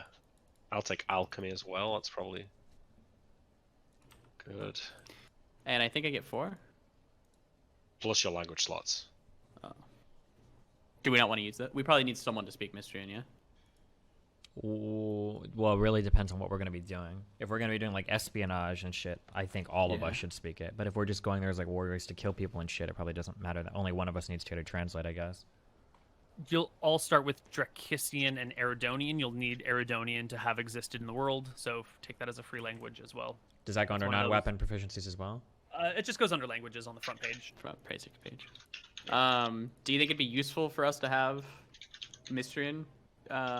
Or I certainly think that it'll be useful to be able to speak a variety of languages. So if people want to start putting slots into that, that would make sense. Halfling is going to be one of those useful languages. Mystrian might be useful. Akuban might be useful. so I have one more language that I can put down. I'll take a Kuban since they're well-known sorcerers, right, or wizards. Well, wait, I think did Koibu said did we get Dracissian and And Eridonian. Eridonian. oh and Eridonian? Okay, how do you For can you spell these yeah. for me? I think like that, but Fuck you. I typed it in. Eridonian. Yeah, that's right. Eridonian for Eridonian. Yeah, gotcha. Eridonian with an E. I'll take Mystrian as one of them, and I guess I'll take Elven. I don't think we'll need that. The fuck is sage knowledge, Neil? What's that get me? Bunch of bullshit. Not worth it. Oh yeah. It basically gives you like all of the knowledge about a certain thing, but you need to it gives you a library as well, so you need somewhere to have that. I think is what it. Yeah. So if you want to be like, I think it's mostly for, proficiencies for NPCs. Yeah. There's some shit out there that is definitely not useful for player characters that you would want NPCs to have though. So if you want to learn so for those two wait, are you gonna be a halfling or are you just learning halfling? Just learning halfling. Oh, We're okay. all humans. We're all humans. brothers. Yeah. We're all 3 brothers. Wait, so are you using proficiencies to get Mystrian or? No, I just I'm able to have 2 languages off the bat, so I don't need to use non-weapon proficiencies for these. Wait, I thought the 2 languages Right, were you can just Drakissian we or. are gonna usually you need to use non-weapon proficiency to grab a language. We're gonna be a little soft on that rule because you are nobles and bred into like a aristocracy. So if you each want to learn one additional language aside from Drakissian and Eridonian, you can learn it for free. Nice. So you can have some diversity, and then you can use non-weapon proficiencies to learn languages beyond that. Got it. You're So I will use husband. one So we're- non-weapon proficiency to learn a language then. Gotcha. right, because you're gonna know 4, right? You're gonna be quadlingual. I don't know if I need to know 4. If Steven wants to pick up halfling, then I guess we would have most of the languages covered. Yeah. Well, so we're getting. I'm sorry, just say one more time. So the first 2 languages we get for free. Are Drakissian, Drakissian and Eridonian. Yep. And then you get to learn one additional for free For because free, you're a okay. noble. Just pick another one, and then any beyond that you would have had to spend your own time doing. I'm imagining like, the old princes of past who would, the English princes who would learn French and German right away as they were growing up. Do you know that the English monarchy used to speak in French so as the servants couldn't overhear what they were saying? Wow. That's pretty fucked up, dude. I know, yeah. And we also get 3 free non-weapon proficiencies, which are literacy, etiquette, and horseback riding. Right. So you're starting with a lot of skills Yep. compared to peasants. And we get 4 Good peasants. non-weapon proficiencies to start, or is it 5? You get a Is number. it 5 based because on fighter? No, you get a. What? Let me take Sorry, I can't remember. what a fighters get at first level. Proficiencies. So you're a priest, so you would start with 4, and then you would have gained 1 because of your because you hit 3rd level. Got So it. you would start with 5 plus your language plus the 3 that were given to you for birth. Awesome. So am I getting another one at level 3 fighter? Yeah, Getting another what?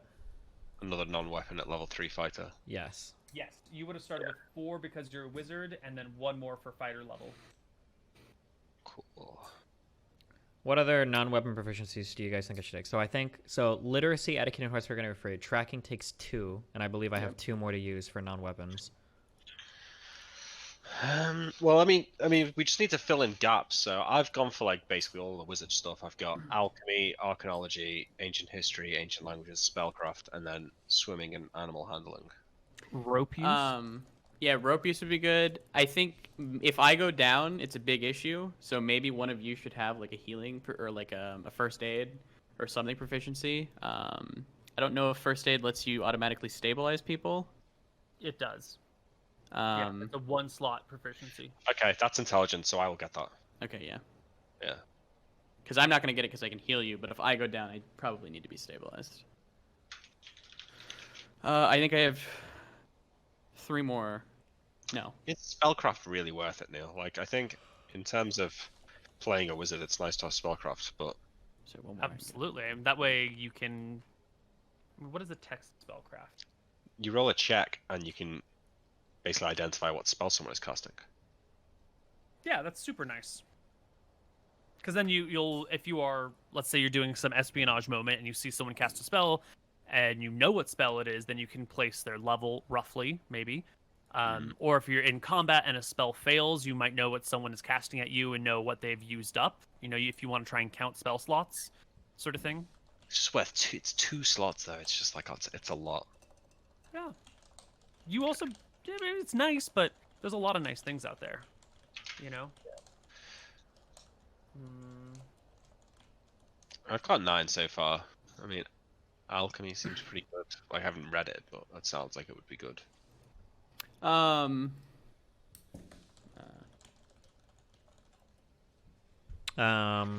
one for me. I've got one more slot left because I've got tracking and rope use. And tracking is a 2 slot. Yes. Yeah. Okay. Actually, maybe alchemy's a waste of time. We could probably just find an alchemist if we need one. Tumbling could be really good for you. Yeah. Oh yeah, if you don't have tumbling, that's a beautiful skill. I might even grab it because it, I think you can fall 60 feet and have no issues. Yeah. It can also be really useful for getting AC if you need it. Do you guys think for making unarmed attack? Yeah. Do you guys think torture would be good at all or no? Absolutely not. Okay.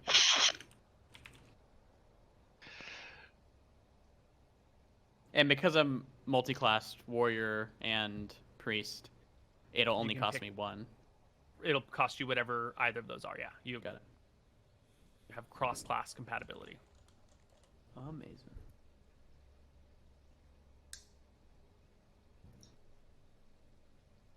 Tumbling seems kind of memey. Do you think so? What do you like about it? If you need to, you get extra AC if you don't take the attack action, so that's always useful. You get +4. If you lose your sword, I guess you get +2 to attack, and then you can always, if you fall, you can do a tumbling check or whatever and take half damage, if not none.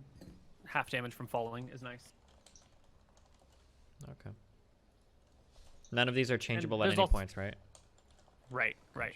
Yeah. And there are a lot of things that you might be able to argue out of these. So, like, if you wanted to do a flying leap over your enemy, you would have more leverage to argue if you had a tumbling proficiency than if you didn't. Gotcha. So there's always the soft application of skills beyond their hard mechanics. And falls in 2E, I think, are 1d6, D6 per 10 feet. Yep. which is a lot of health. Backstabbing in this game, you can't just go behind someone and backstab them. You have to have surprise, right? Right, they have to be unaware that you are there, which means it's usually not acceptable in combat unless somehow you've managed to slip past someone. Combat rounds being 1 minute, you usually have a pretty good idea of what's going on around you because you've got some options to look about. Then again, if an enemy is fighting the 2 of your allies and you manage to slip behind them without them noticing, the backstab might be applicable. Everybody keeps yelling at me. Is Draconic language? It's not a proficiency, right? I'm not seeing anything like that. Yeah. There is no Draconic. No. Call them fucking stupid then. Dummies. Got him. Okay, I think I have all my things. And then, I gotta look at modifiers. Need one more. What's it get? Is local history going to be useful now? It will be useful. It will be probably... It's tough. Because you're going to have access... Yeah. How should we say it? Let me give a little more detail. So you're going to be working with the queen, but also this is like a side project. They're using contractors to... I guess you're not contractors, but they're using you guys so that this can remain sort of like a secret underground project that nobody knows about. You're not supposed to draw attention to yourself. You don't want to get caught doing this. If you keep raiding tombs and everyone knows about it, it's going to draw suspicion from the enemy and from spies. So you're going to want to be under the radar as much as possible. But you'll still have access through secret backdoor means to the queen and some of her top advisors. So they'll be able to say, we found the tomb of this person who we think has this gear. You should go here and get this stuff. That local history might definitely come into play, but some of its uses will be taken over by NPCs. Same for ancient history. Yeah, but ancient history, you might be in a tomb and not have access to those people when some new information comes up. Right? Yeah. I just need one more. Right. Did you grab tumbling? Yeah, I did. I meant Nick. Fuck. Oh no, I'm not. You think I should get tumbling? Hey, if we're all getting tumbling, why not have tumbling? I mean, if he, as a wizard fighter, are you still going to mainly be in the back, or? Yeah, probably. I would hope Yeah, so. then he doesn't probably need Yeah. it, right? Anyway. I The saw. other thing I think of is if you're low and you want to, get that extra AC. But there might be something better. So There isn't really anything better. I mean, I'm looking at the intelligence ones. Administration, I mean, no use. Alchemy sounds good, but it's just making like minor magical powders and stuff that we could probably buy from any I don't even think it's magical. village. right? Yeah. Anatomy, no. Animal law, no. I mean, appraising, maybe? We don't really I need thought that. about getting that, but then we're probably already somewhat rich, so Yeah, baking, maybe? That seems quite good. I have good berries, so we'll never be doing Boating, any of that. bookbinding, like For our 2 spellcasters, someone has dug up an old Dragon magazine, number 35, with a little bit of context from Gary Gygax, the original creator of Dungeons and Dragons, that talks about free hands and spellcasting. oh, okay. So in it says a magic user can cast spells while one of his hands or her hands is engaged in holding an object like a staff, wand, dagger, or the like. This broad affirmative must be modified. The magic user can cast spells with one hand provided that the spell has no material components. It's also true if the spell has no somatic components. So if it's just verbal and somatic or verbal and material, you only need one hand. But if it's verbal, somatic, and material, you need 2 hands, which makes sense. 1 hand for the material, 1 hand for the somatic components. That So makes sense. material and somatic each require a hand. That tells you how many hands you need free to cast the spell. So But we say are holding a staff, I could just put that down You for a just- second. You Yeah. lean it on the ground, rest it against your shoulder, which is why stabs are great for wizards. Otherwise, you have to sheathe your fucking dagger in the middle of, it's, same as a spear, right? Say I'm casting Cure Light Wounds on somebody, I can just lean spear's on it. great. Just lean it against yourself. Okay, cool. Yeah. So if I'm trying to cast, let's say, Protection from Evil, it's 3 things. It's somatic, verbal, and material. Material. So you would I would need have to both your undoff hands my free. shield, correct? Right. Cool. Yes. So protection from evil is probably one of those spells you want to cast before combat begins. Yeah. And is there an easy way to store a shield, on your back or something, or how does that work? I think you just generally put it down. Okay, so I can generally put it down and then pick it back up.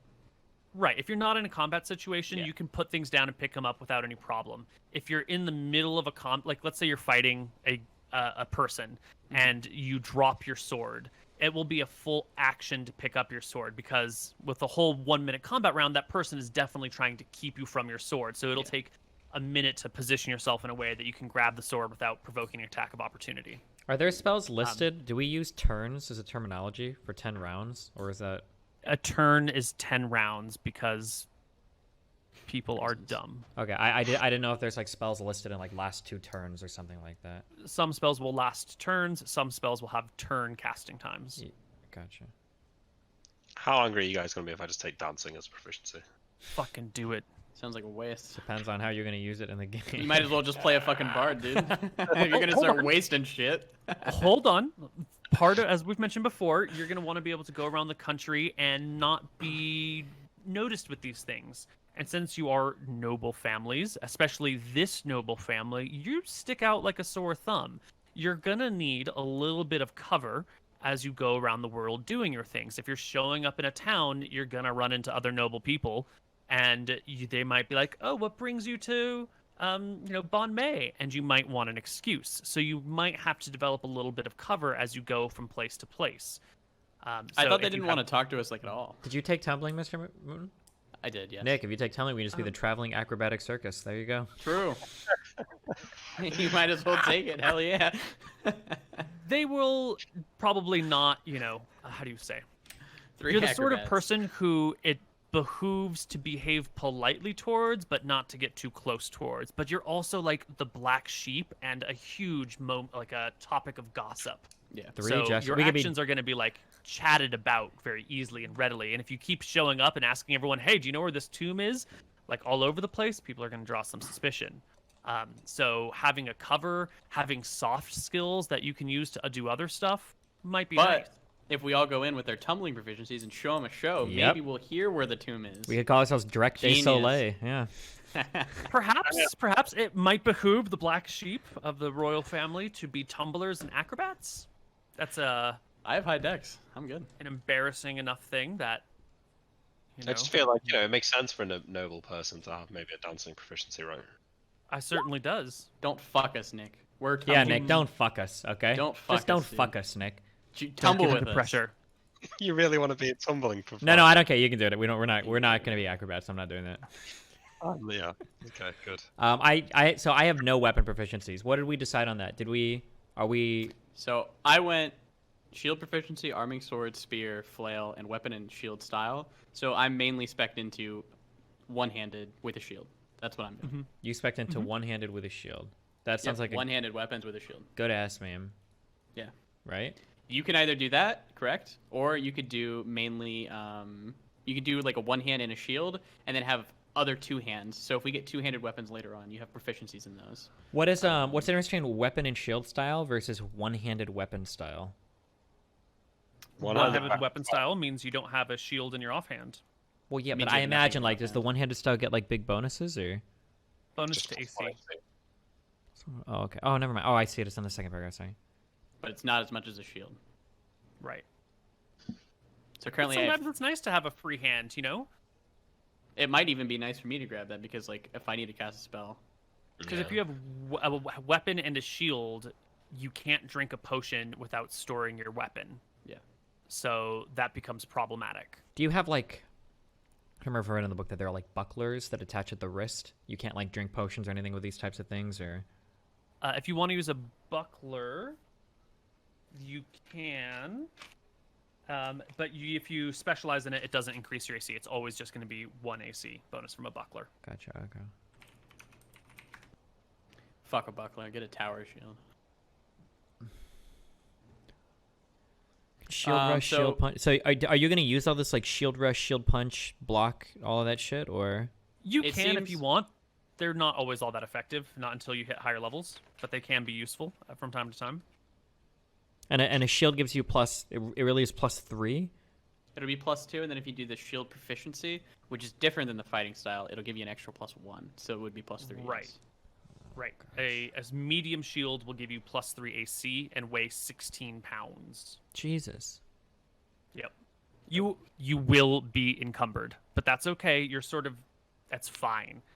Combat rounds are 1 minute. You can move 120 feet if you're unencumbered in 1 minute, so you can get anywhere you want on the combat field.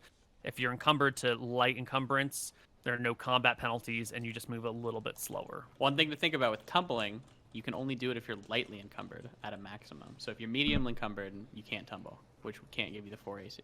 What and what? How do you Right. get to medium encumbered? You just have more weight on you.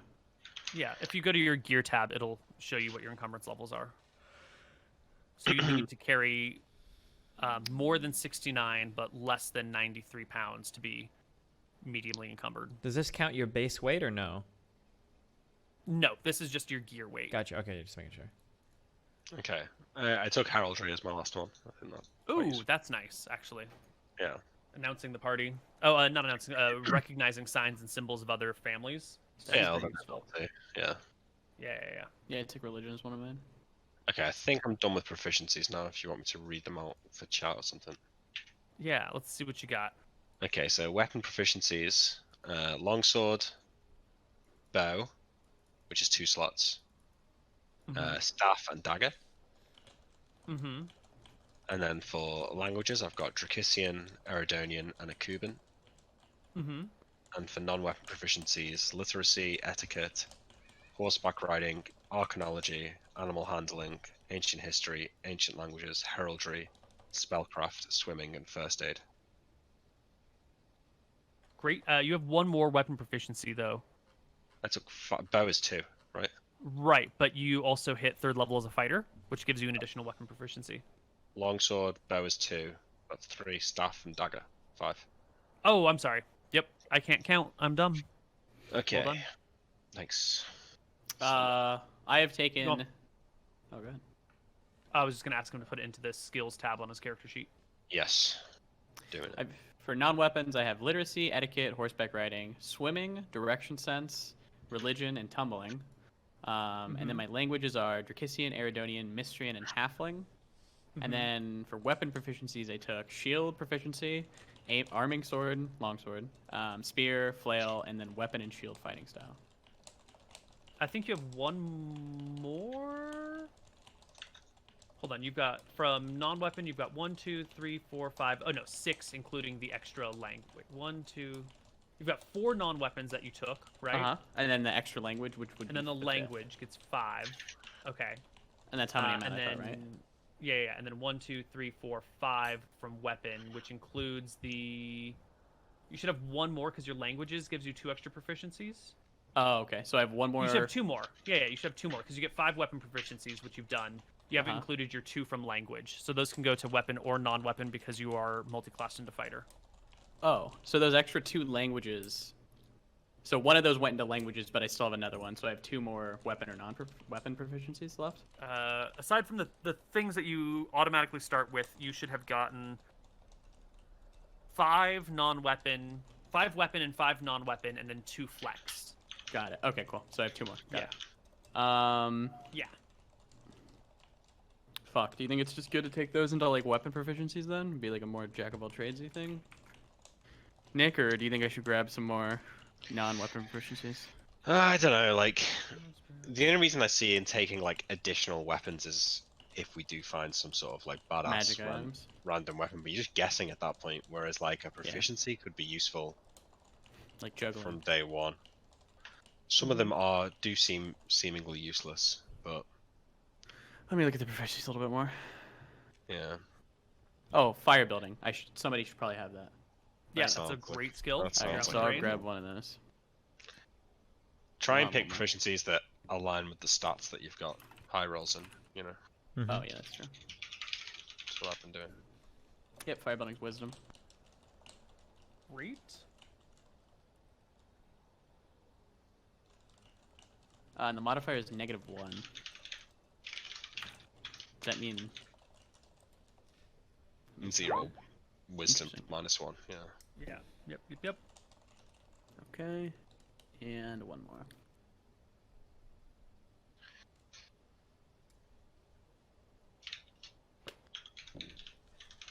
Have you figured out your weapons yet, Steven? I still don't know. Fuck. One-handed fight weapon style looks good. If I take like a specialization in it, I still get an AC bonus +2 with no shield. And then I have a free hand. And then you have a free hand. Wait, so you essentially wouldn't need a shield? I suppose it's not bad. If you put 2 slots in it, you're only losing 1 AC, but you're getting quite a lot of utility out of that. Yeah, having the extra hand seems nice. I bet it also limits me to one-handed weapons, I guess. As a rogue, though, it's also kind of good because you could be like climbing a rope with one hand, or yeah, I'll probably do some roguish shit. Okay, I'm gonna do that. So I want one-handed weapon style. The slots thing on the side is just how many slots it takes up, I'm guessing. Correct. What would omen reading look like in this campaign? Oof. You'd have to pick a way to read omens, and then we'd do it much like Ebner did. That was a garbage way, so we would need to do a better way if I was to pick Right, that. yeah, we'd come up with a new we gotta think of like a good way, I guess. Yeah. Right. I don't know if you'd be interested, but I was thinking, I guess, maybe like a tarot cardy way. You would have to come up tarot with like, cards. Yeah, you'd have to come up with like a way which like, I guess cards would mean something. Maybe I roll a d20 and I pull that card, and then I don't know. I don't know if you can think of any good ways or.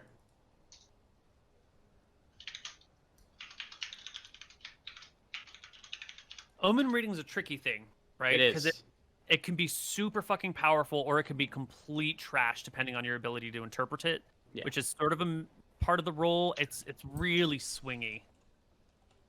I don't know.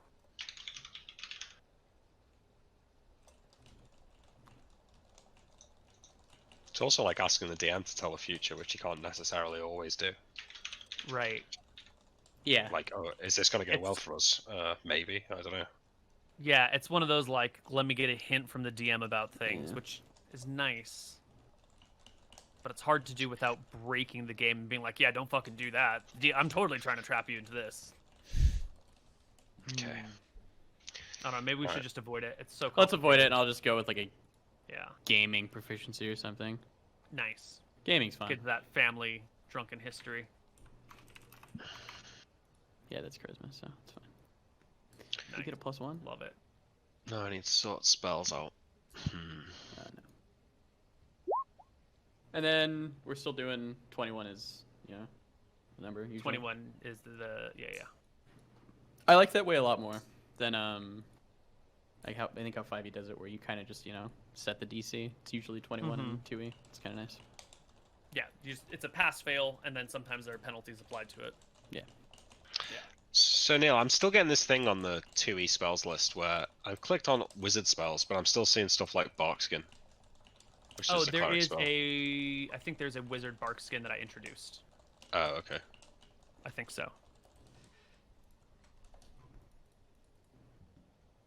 Because I think if you look at that bark skin, the book it's under is like not a real book, right? Oh wait, no, hold on. Yeah, bark skin source has no blah blah blah. Yeah, this is a custom bark skin spell that I've made, and if you read the description of it, it's very different. Okay. Imagine not taking color spray. Imagine. The best spell. What does color spray do? It blinds them, right? It just knocks them Knocks them unconscious with no save. I have No no person. save. Don't worry. Me too. Yeah, that's some good shit. Oh yeah, you were talking about like convincing me on maybe the god stuff, Neil. Did you have any stuff about that? Right. or- So you're the deity that you want to be a part of. So your family is known for their drinking and gambling. Yet, since Vala has come in, the family has been somewhat restored, and you are her children. So you don't have to be the same loutish people as your grandparents and those before. So I was going to suggest maybe something in the realm of Jexel would be appropriate, but Jexel Oh. doesn't have any healing, so I don't think Yeah. you're going to go down that route. I would not go down that route now. Yeah. I don't want everybody to have to wait like 3 weeks to get back to HP and stuff. Well, as you wish, whatever you want, whatever Alright. you think would be an interesting god for your social situation that you will start in. Velthara seems fine. Maybe the quest is like to gain vengeance on Scoria to return her house to, a good one. Right, but you would have picked Velthara to be behind well before this quest came upon you. True. So why would you have picked it? Like, not saying you shouldn't, but why would you have picked it back then? Let me think on that. Whoa, Neil, this new hold portal spell is pretty fucking great. The caster draws forth a key, points at a locking mechanism they wish to affect, and commands it to lock or unlock. As long as the lock is within casting range and line of sight, and as long as the lock is operational, the key dissolves and the mechanism locks or unlocks. Yes. Yes, it's So- sort of like a knock spell, but it won't work on barred or held gates or anything like that. But it's also you level can- 1 rather than level 2. Right. So you can open things that have like regular locks. But if it's like a rusted lock that's 1,000 years old, it probably won't work. Mm-hmm. Or if there's magic on the lock, or there's a lot of circumstances which might change it. There's a lot of new spells. Can I defer my spells until the first session? Or do you want me to roll for Certainly. them now? Pick what you want. I think we're gonna be here for a little while. Look through it, take your time. I think it would make sense if I went Velthara because like the family was treated pretty fucking shittily, and maybe wanted to take vengeance upon people who has wronged the family in the past. So maybe like an embittered cleric. Very bitter cleric, yeah. You watch Ratatouille? Yeah, but it's been a while. Like Anton, he's kind of like he was the food critic. He was like, yeah, kind of like that. Pretty bitter. God, you're right. That hold portal spell does sort of. That seems a little broken. Maybe. I think it seems a little too strong. I think it's a little too strong. I think it should just be The regular hold portal is... Regular hold portal just like blocks a door from being openable. So if it just locks a door, it's not as good as hold portal.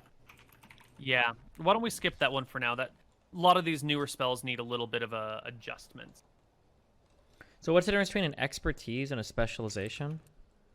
Expertise gives you the attack rate. Specialization also gives you bonus to hit and damage.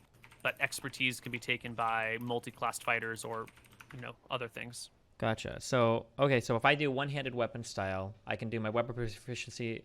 That's 2 slots because you can do an extra slot to get +2 AC. Right. Then I can take Right. longsword as a weapon proficiency. And then I can do one more for expertise in swords or longswords. Longswords, yeah. Okay, and then that's 4 slots, so then I'd have 1 left. I think I start with 5? You would or have 1 4? left plus the number of languages you can speak. Wait, what does that have to do with... That's in weapon proficiencies, or...? On the basic tab, under your intelligence, there's a number of languages you can speak. That number also doubles as bonus proficiencies that you can start with. And if you're a fighter, you can apply it to weapon or non-weapon proficiencies. Gotcha. Okay, and I can't roll any of those other... I can't roll my weapon proficiencies into, like, more languages, can I? Those 3 from language you could if you wanted. Those 3 from... No. Like, if I've got an extra weapon proficiency that I don't want to use, could I learn a language with that? No. Can't do it. Your Okay. weapon proficiencies are just weapons. Yeah. Gotcha. And arming sword and a longsword is the same thing? Same. Okay. What's the other, Longsword like... is a historical misnomer. Gotcha. What's the other, like, most common type of sword you'd see besides a longsword? That's like a one-handed fighting sword. Probably a short sword. Gotcha. Okay. And unlike 5th edition, sometimes the length of your weapon will take effect. If you're in, like, a narrow hallway, like a 3-foot hallway, like a hallway you might find in a regular person's house, your longsword probably isn't going to be very effective. You'll fight with fairly strong penalties in a narrow hallway with a big weapon that you need to swing around. But a short thrusting sword, no problem in a narrow hallway whatsoever.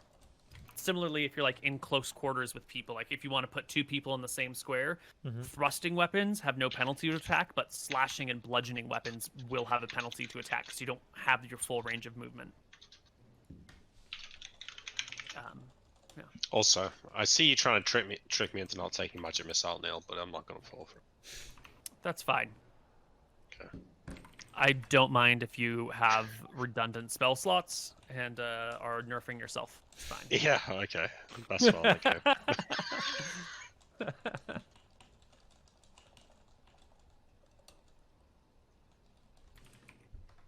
Is there a conquest god, Neil? Who would you consider? Bellum Besides is a god Bellum? of war. Yeah. That's the closest thing to conquest that I would say that there is. I'm between Bellum and Velthara. The only thing with Velthara is I can't really think of a reason, I guess, besides my family was shit on. Now I want to be vengeful, but I don't really want to be vengeful against the Drakissian people. So unless Scoria did some shit to fuck up my family, but it sounds like my family just fucked up. Maybe I'll go Bellum, but Bellum doesn't have Entangle, which is a good spell. Yeah. Have you thought about Velmontarius, god of justice? I did look at Velmontarius, and I can't remember why. Let me look at it again.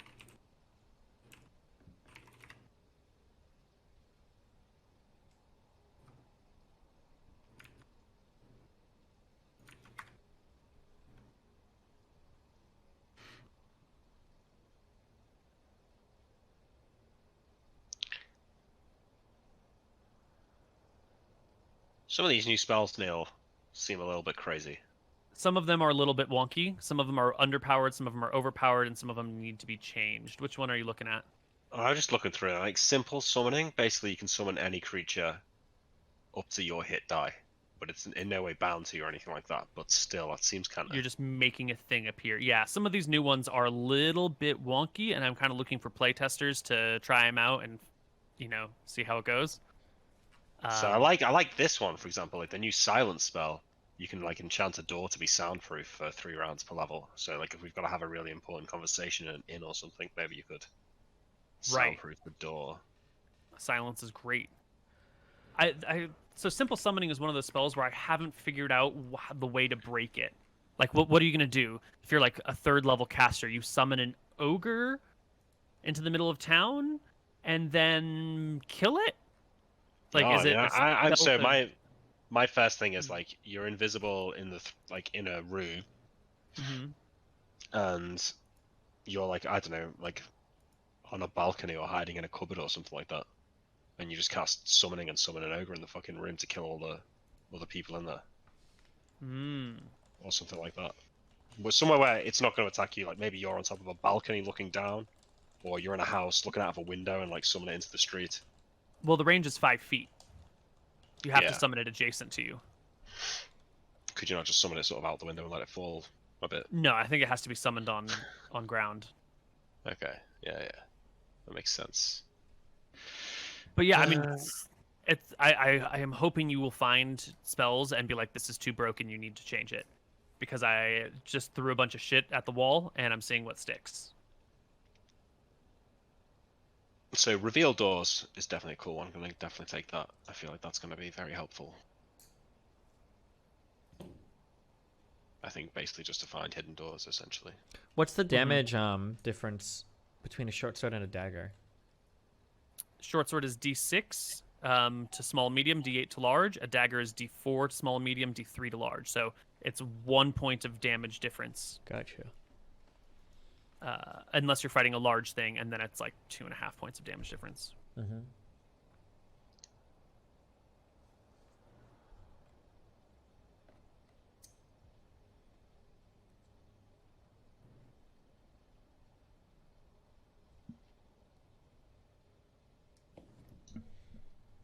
What else do I need to figure out for my character sheet?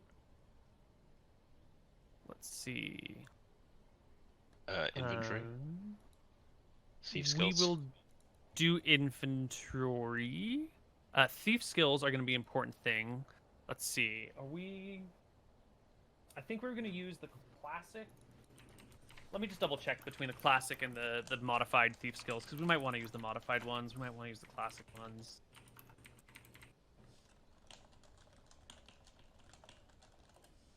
I think we're going to be doing a lot of dungeon crawling, so the find remove traps is really nice, which makes me want to go classic. But I've already built an interface for advanced, so I'm feeling lazy.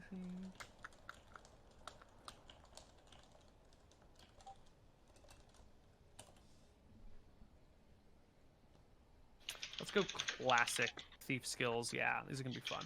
I'll build an interface for your stuff there.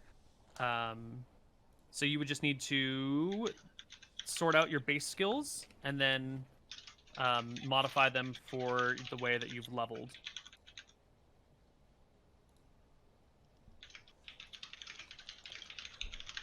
You have 13 decks, right? Correct. Perfect. So you'll just have the base percentage plus your points that you get to add. And I will make some notes to build out an interface for you on that one. How long has Scoria been like attacking Dracissian lands? Like, would it have happened when he was Just right now is the first Just time. now. Like the campaign is starting when Scoria first attacks Dracissian troops. Up until that point, no one was certain if she was going to get involved or not. And then once she got involved, the queen's like, "All right, we need a plan." So it's happened one time. How does how would like a vengeance cleric, I guess, act in? So like I could have been a vengeance cleric because I saw like my family's getting made fun of. I like the idea of vengeance more than anything, and now that I see Scoria is like attacking our lands, so I want to get revenge for Certainly. that. Okay, cool. Yeah, vengeance on this badass dragon who murdered a whole bunch of your people, and Yeah. who might come and kill more of you people. And also those fucking Mystrians, you Sure. know, like up there, they had to split vote in between you guys and Mystria, and they got the bigger capital, and like they've been Messed stealing up. your loot over on the other side. These fucking right, we can bring in some animosity against people for nationalist reasons. Yeah, I would have went Velen, but half of his spells are pretty much made for having like an army. It seems like. Right. Yeah. Yeah. War is a lot different than combat. Yeah. Yeah. Velthar is pretty legit. It's Yep. It's got some I'd like good her. spells. Yeah. She's also got a good name. I like True. Velthara as a name. It's way better than some of those other names I've come up with. Dorbath and Guam. Martha. Hey, don't you shit on Martha. I love that name. What about John? I guess John John's the God good, of right? Crops? Yeah. That's an old name. We don't call him that anymore. Actually, originally he was John the God of Corn. Specifically Specifically corn. corn. Yeah. We had to fix that shit. Okay, my god's not gonna like abandon me if for some reason like we let someone go, right? Because it wasn't technically like taking revenge on them. I don't know. Right, so we don't have to, like, vengeance is a broad category. Lots of things fall into the realm of vengeance. You don't need to, like, murder everything to be a vengeful person. But if someone like Sometimes were to vengeance is a dish best served cold. Sometimes you want to let someone get away so you can get better vengeance on someone else, or you can get better vengeance on this person. Okay. Just start throwing people out of windows. Start defenestrating people left and right. It'll be great. Okay, I think I might be done with spells. You're gonna make me roll though, right? You're gonna make me Hell roll on yeah. 9, or you're gonna make me roll Roll. until I get 9? I'm going to make you roll on 9. If you What's that really fuck it up, we'll talk. But you've got, what, a 60% chance to learn, so you should get 6 of them? Can I retry if I fail? No. No. you automatically get read magic, right? Yeah. Read I and know, yeah. detect, yeah. What is my? All right, Nick. 60%. I'm historically good at these, so it should be fine. All right, so 60 or lower on a D100. What are you rolling for, Nicholas? Okay. Gonna start with armor. You going high or low? Go low. No. 60 or lower. So this is for armor. Okay, it's a good start. No armor for you. Fuck Right, me. you'll be able to learn it later, Yeah. next time you level. Okay, What's the this next is one? This is the important one. Color spray. Oh my god. Okay. Beautiful. Identify. Gotta identify. Fuck. You're that. trying to roll what, 60 or less? Yeah. I've just failed the 2 most important ones, so. Nice. Light. Oh wait, Which Neil light? though. To be fair though, Neil, right? I would have had a chance to learn some of these for a second time when I leveled up. Ooh. That's true. So I could try armor and color spray again, but I would admit that would take one of my extra slots. Give it to him, Neil. That's All right. true. It's legit though, isn't He it? speaks the truth. Yeah. Sure. He does speak the Sure. truth. So I'm gonna do my 5 for level 1 first. Sorry, my 6 for level 1, and then I'll do my 3 that I'm doing at level 2. So Okay. I've done 3 so far, so I've got 3 more for level 1. So Mhm. I'm gonna do light, Which version of light? the normal light. Okay. Alteration. Failed. Yeah. Magic missile. Okay, so I've got magic missile and identify so far, and then I'll take Which version of magic missile? Normal? the real magic Default. missile. Yeah, Real. I thought the other None one of was these better. fake magic missiles. I haven't even read it. How could it be better than magic missile? Is it actually better? It's It's no, it's interesting. actually worse. It's like for conjurers. It's not that bad worse. It's just a little. Yeah. There's a slight difference. So I got one more I can take at level 1. It's either going to be pattern weave, reveal doors, or feather fall. Reveal doors- Pattern weave is a wild magic only spell. Oh, okay. So let's get rid of that. I thought it would have been quite cool for exploring dungeons, right? Like maybe there's like a stained glass window that's been smashed because it's really ancient, but you can get an image of what it looked like in the past. Yeah, super cool. Unfortunately, wild wizard only. Okay, so I think I could reveal doors then. I mean, okay. All right, so you've gotten kind of wrecked here. You passed 2 out of 1, 2, 3, 4, 5, Jesus. 6. Woo! It's unlucky.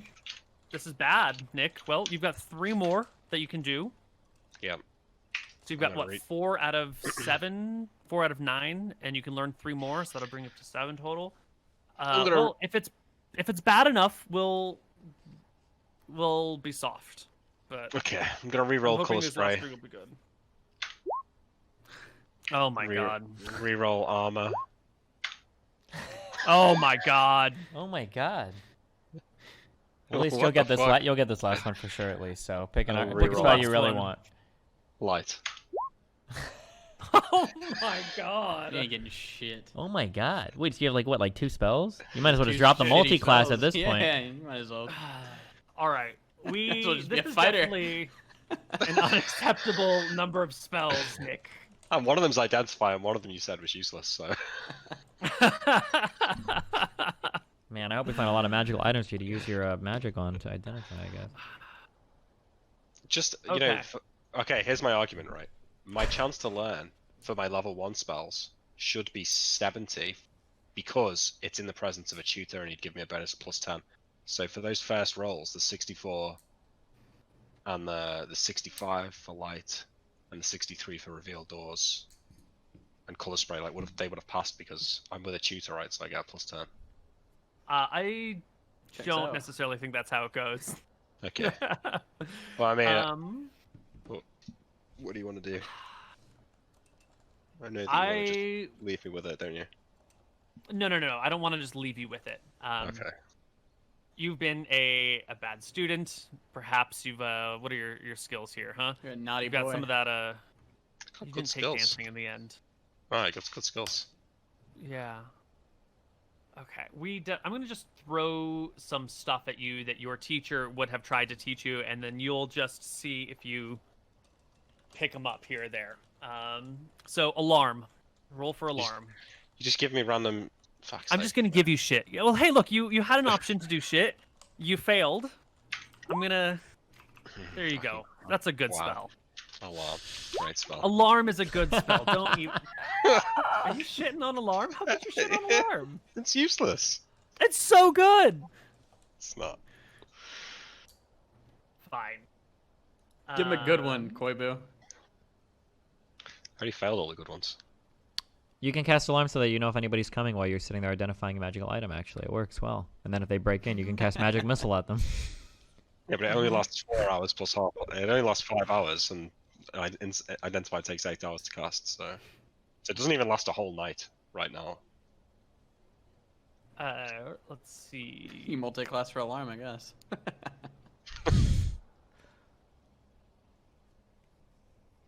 Yeah, but well, hang on, Neil. But these are waste. You're gonna give me a bunch of spells that I can't forget here that are so. All right, what if you let him reroll I mean, if you- everything, and then he just gets what he gets? Just redo the Just entire redo list? it all. The ones that he got, he doesn't have them anymore, and he gets what he gets. And if he gets one of them, we say, Nick, get fucked.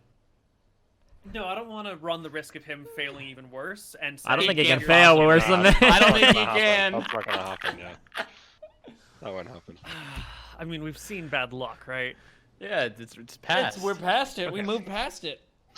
So, why don't we give you a chance to? If you don't want, you don't have to learn alarm. If you really don't want to, I'm not gonna force you to take a spell. Yeah, why well- don't you try a different version of light? No, because I want to blind people with it. That's the only reason I want it. I can do that. Can- Don't worry about it.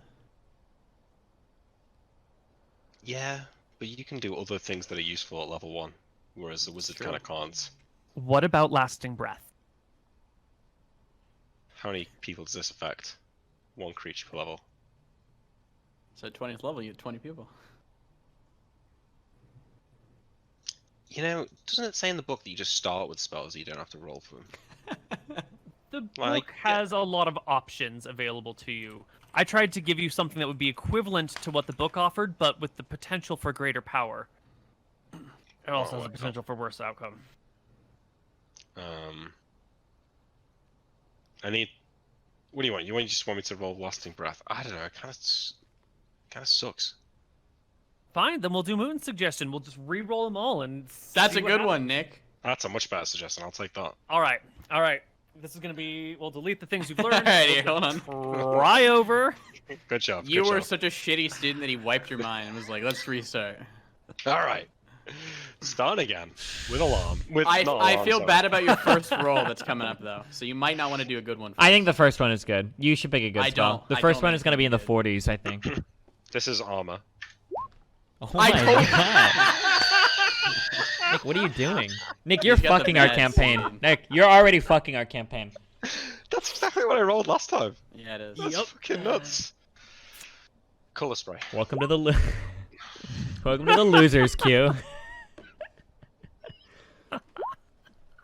Can we do high instead? Nope. We've made our determination. Identify. Oh my Oh god. my god. You lost that. That's a shit Light. spell. Dude, are you serious right What? now? What is going on? He's got a These bad are seed. great rolls, Nick. He's got a bad They're seed. He's got the bad seed. Alright, you want to switch it? You want to do 40 and above? Retroactively? Chance, but if you want to be superstitious, we can do 40 and above as success. Actually, Well, it's no, you're gonna 41 low and now. above. You're gonna low roll now. Can we go retroactively with that? No, nope. You can decide from here on out. No. 41 and above, No, I'm or s- I'm 60 sticking and with- below. I'm sticking with it. Okay. Reveal doors. Magic missile. Just give up. You're not a wizard, dude. And then I'm gonna retry at level 1 to do armor, Okay. color spray. There we go. Oh yeah. And light. No, you've got light? Maybe we don't need light. I mean, armor and color spray is kind of all I need, really. That's good. I have, I have entangled, light, and then my other good one. Yeah, those are good. So, identify we don't really need. Light is good. Reveal doors. I guess I'll just go for... I don't have any damage, but I've got my longbow for damage, so... Light would probably unironically be good as well. Blinding it's just two good people. to blind people. is No, really it's just good. it's just one person. But also Oh, you mean- think Oh, we about both do it, yeah. utility spells you're going to want as well. Yeah, I know. Because So I you've, got think... you've got good combat potential as a fighter multi-class, so you're going to want some I'm gonna go for... variety of tools. Oh wait, what about magic missile? You didn't do that. You did do Yeah, it. I think color spray is better. Is just the best combat spell. Okay. So I'm just gonna go for reveal doors. Okay, hey, I got 3 spells. I'm happy with that. This is so much better than last time. I thought he wasn't gonna get any. That was a looking close dicey call. there for a while. Yeah. All right, now you start with 5, the exact number the book tells you to start with. No, 3. Oh, you. Oh, plus no, 3 yeah. attacked. Oh yeah. Yeah. Oh, great. It all worked out. Okay. Yeah, I have- all planned. I have terrible history with that learning roll. And HP rolls, but you I rolled. thought well you this said you time. had great history with the learning roll. Oh, being sarcastic. Oh, right. You're right. Yeah, maybe Nick's magic teacher just didn't really give a fuck since he's a McGarry. He figured he was worthless anyway, so didn't really teach you very Yeah, hard. Probably. Just threw books at you and left you in a room all day. Lucky you even got 3 spells learned and all of that. Yeah, exactly. And armor. Okay, cool. And how does it work like later on? You just learn spells through books that have the Sorry. spell. Yeah, so you'll have to find spell books that have spells, or you do have connections to the queen, so you'll probably be able to pull a lot of spells from like royal libraries. Yeah. And then he just has to do the chance to learn. It'll just be chance to learn. Yeah, And if it fails, you have to wait another level to be able to try until it. another level. Another wizard level specifically.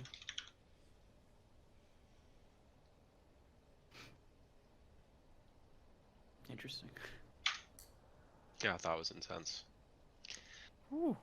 Funny. Rolling 2 100s on an armor spell is pretty. I can't remember if I've ever rolled a 100 before. No, wait. Yeah. Maybe I did You rolled roll 2 and then one. you rolled like a 99 or a 98 after. Yeah, I know. That was fucking nuts. Those were good rolls. Just when you needed them.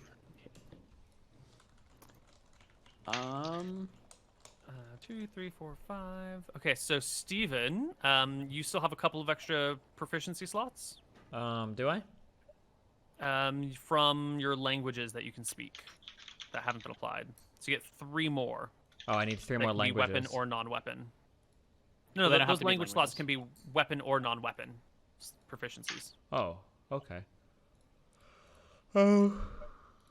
Well, what else do we need? I've got tracking, rope use, and tumbling. Probably a greater variety of weapons. You're probably going to want bow as a fighter, That takes 2 slots. It's an important one. Are we using the? Hard to get later. We use the fire into melee rules or whatever. Yes, we will be using fire into melee rules. Gotcha. I have to read But that part. if you need to shoot a flying thing, it'll be important. Okay. All right. I'll do bows, and then is there? Do you have any two-handed weapons? No, but I have one-handed weapon style that I've sunk 2 slots into. So. Plus 2 AC. Did we? Did you both take swimming? Yes. Yeah.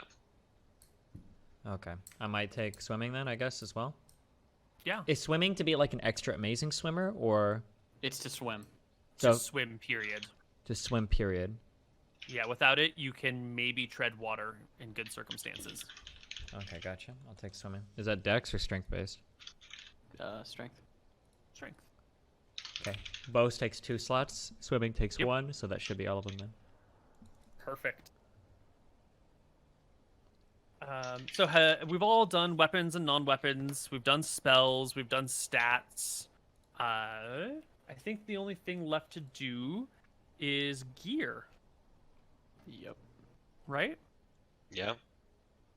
So starting off, you're going to get a couple of pulls from the Royal Armory. I haven't exactly figured out the right stuff that we're going to start with, but you are going to start with some magical items. I'll have it for you by the time we start our first session. I wanted to make sure I knew what classes we were going to have. Do I before people are bringing up we thief fill that shit skills out. for all of like the Oh, pick lock and everything. yeah. Do I just get all of those automatically, or do I have to take like a? You get all of them automatically at their base chance. Mm-hmm. At first level, you have 60 percentage points to increase them by, no more than 30 to any one given one.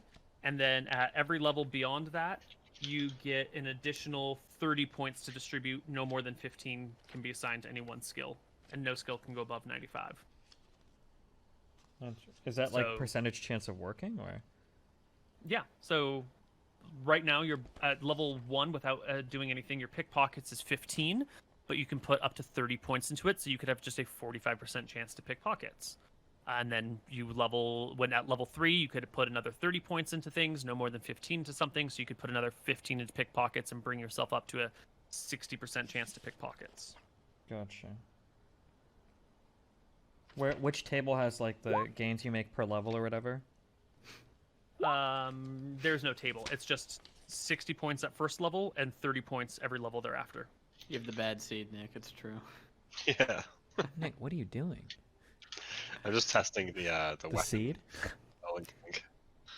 Um, Are you gonna make a separate like page for me for that, or?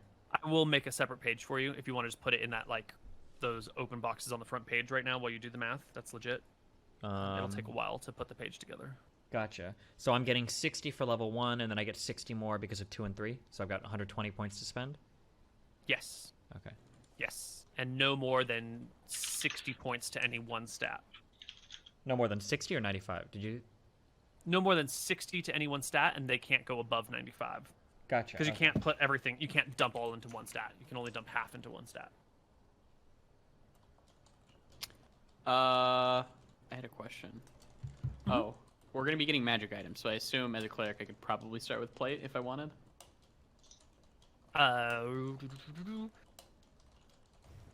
So we will be able to start you with at least a breastplate and chain limbs. Got it. That will definitely be a starting position equipment. I'll also give you guys a flat amount of large cash plus a monthly income from your family. So you'll have money to spend without having to work for it. And of course, you'll also be picking up loot left, right, and center, I'm sure. But you're wealthy nobles connected to the royal crown, so money is almost never going to be an issue, unless you just aren't carrying any on you at the moment. Are we doing gear now, or are we gonna wait till next week for You can start with your gear now, and then I will modify? distribute some magical items, which can replace a couple of things. But you should figure out the gear that you want to begin with. So and consider no cost restrictions. Get whatever you need. So breastplate is 3 AC? 4? Sorry, I don't know where I looked this up at, actually. Yeah, I'm looking it up. Breastplate and chain limbs, I guess. The limbs give AC bonus of 3. The breastplate gives AC bonus of 5. Breastplate weighs 25 pounds. The limbs weigh 15 pounds. So then it makes sense for me to be starting at 21 AC. 3 from shield, 5 from breastplate, and then 3 from chain limbs. That makes sense. Okay. That checks. And then breastplate weighed 25 pounds, shield is 16, and chain limbs are... Oh, I'm sorry. So, breastplate is 5, limbs are 2. Okay. Plate is 25 pounds, chain limbs are 25 pounds. Thank you. How are you gonna do? So in your like automatic weapon roller, Neil, there's only like one damage category. So do you want us to put like a second weapon for like long sword versus large? Oh, that's a great point. Yeah, that'll definitely be needed.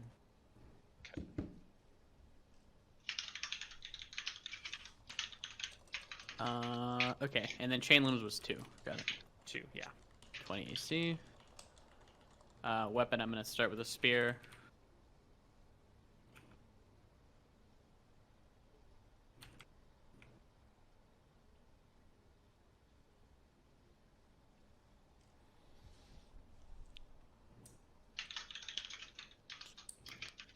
Speed is 6 for spear, and then range is 10, 20? Or I think it was like 10, 20, 30 for throwing. It is spear. 10, 20, 30. Thanks. Yards. Attack.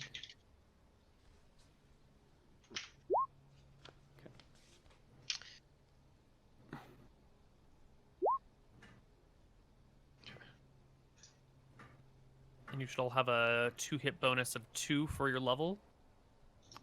Oh, to hit and then none to damage? None to damage, correct. Put the plus 2 hit bonus in the attack adjustment. And the above that to where you both put it. There's that like red box on the upper right side. From level, Yeah. right? From level, yeah. Got it. Because that way you can make a basic attack without having to worry about other stuff as well.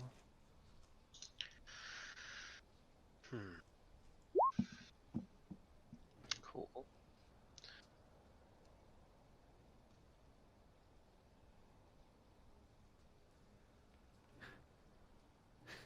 I'm gonna go the Cleric of Magical, okay, Koibu? So she disappears for a fucking while. Cleric of Madrigal? Family? Isn't Hope, she the I one mean? of Hope? Yeah. Yeah, It was a joke because she disappears. Oh, for yeah, quite a yeah. while, Don't yeah. pick that one. Yeah, that's a bad goddess to yeah. pick. Okay, Neil, I'm gonna just assume that I've got armor cast at the start of the game. Something Sure. that we forgot about in Hardcore Heroes now and again is armor lasts forever until you take like 10 damage. So I'm gonna Yes. try and remember that, but you should try and remember it as well. I will. Ryan's been using armor in our Dice with Death games, so I am prepped and ready to remember this. Perfect. So, I'm putting it in like the armor spell on my sheath as like an armor thing. So it's saying my AC is 14. That's perfect. That's what that sheet is for. Should I put the armor stuff in the AC modifiers, or can I just have it like equipped? Does it matter? Oh, you will want it equipped because it'll change your shit. Okay. Your shield you don't want though because shield is treated slightly differently, so there's a Got it. reason it's in the other blue box. Okay, cool. But yeah, it's good now. Got it. Yeah.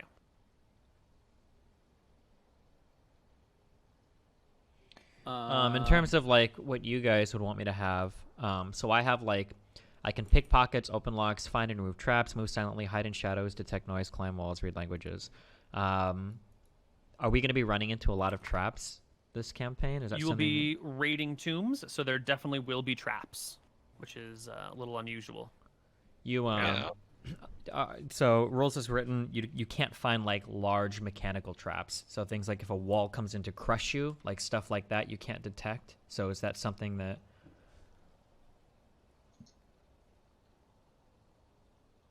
Is that something? What's the So it says, question? this skill is not effective for finding deadfall ceilings, crushing walls, or other large mechanical traps. So if we're going into like some super rare tomb with magical items and I'm super spec'd into traps, but all these traps for these items are like massive traps and it's a total waste of time to be spec'd into the skill. They what I'm won't asking. all be massive traps. Massive traps will exist, but they're not going to be exclusive. They will be the The Outlier? The Outlier. Okay. How do you? Could I theoretically go to a bar every single night and try to pick pockets, or? If you wanted to just spend your time picking people's pockets, you could do that all day long. Eventually, you'll notice the chances of getting caught are quite low, but eventually it'll happen, and it'll draw attention to you guys. But also, you're going to be pretty wealthy off the bat, so picking pockets will probably be more of like, this person has a key that I want in particular, or something. I'm thinking more. I don't know how grindy you could get, because it seems like picking pockets every day would be an easy way to grind like thief experience. That's all I was thinking. It would be an inefficient way. Like, going to a tomb and getting 1,000 GP out of the tomb is going to be a way better way of doing it than like picking people's pockets for 10 gold at a time. Okay. For read languages, this is basically like an ability to like read like a treasure map, or I don't understand what the difference is between this and like just being able to read the language. So read languages gives you a chance to read any language anywhere. So that way you don't have to spec into learning new languages. You could just, if you get that to 95, you can read 95% of the text of 95% of languages. It will probably be the least useful skill. If I were you, I'd leave it at 0. Yeah, I gotcha. Because if you come across some like weird text, just take it back to the capital and be like, scholar, translate this for me. I mean, I've got ancient languages anyway, so. Yeah, I would leave that blank.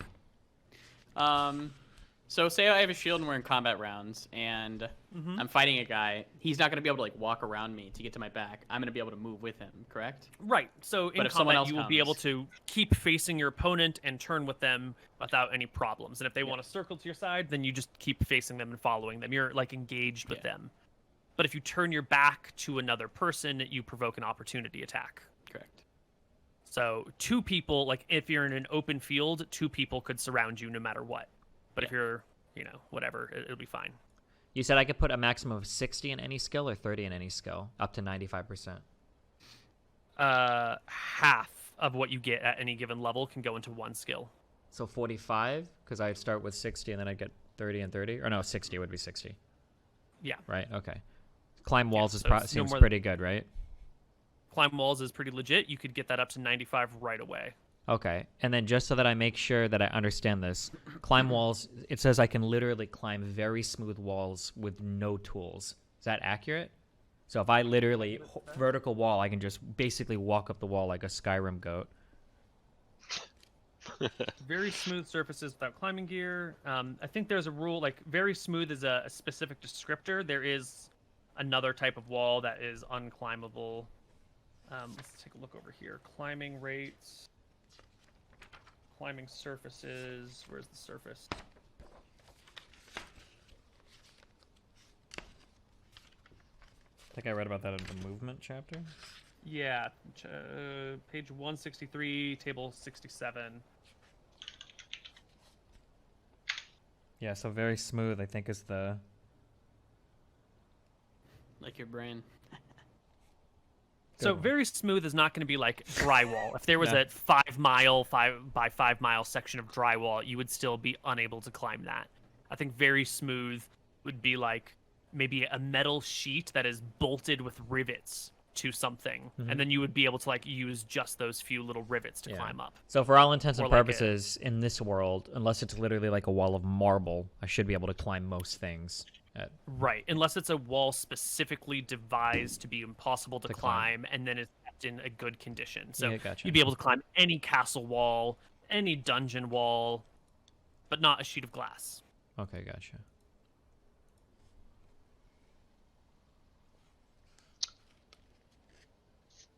Can whoever's got the highest strength take stuff like a cooking pot? We have good berries, cooking don't worry pot? about it, we're good. You don't need a cooking pot. Why would you ever need a cooking pot? Why would we? I mean, maybe sometimes. You'll be probably mostly, at least in the beginning, mostly sticking to cities local to Drekis and raiding areas that are known around here. Eventually, you will explore Kuba, Eridon, other stuff, and not everything's going to be in a tomb. There's going to be lots of other adventuring in between. oscillate between like dungeon crawls and then like information gathering, probably having to steal some shit from other nobles' families, because like, let's say that so and so has a ring of fire resistance. If the queen were to walk up to them and be like, "Give me your ring of fire resistance," it might draw some attention, and maybe she could pull that off once or twice. But once like she does that enough times, it's going to become curiosity among the people as everyone talks about this.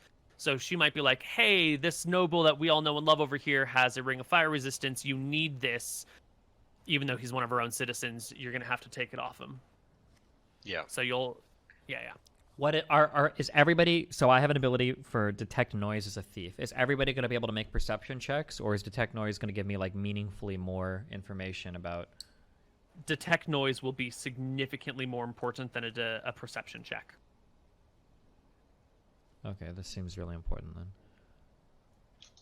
How much do clothes weigh now? 3 to 5 pounds, depending on your style and, you know, do you want a cloak? Do you not want a cloak? Are you just wearing light clothes? Do you have heavy boots? You can sort of make up your own appearance. Okay, just slightly encumbered here. A medium encumbered, but that's life. Yeah, Oh. encumbrance is mostly going to be fine. You should expect to be encumbered. Cool. Can most people not sneak at all, or is move silently like an upgraded sneak?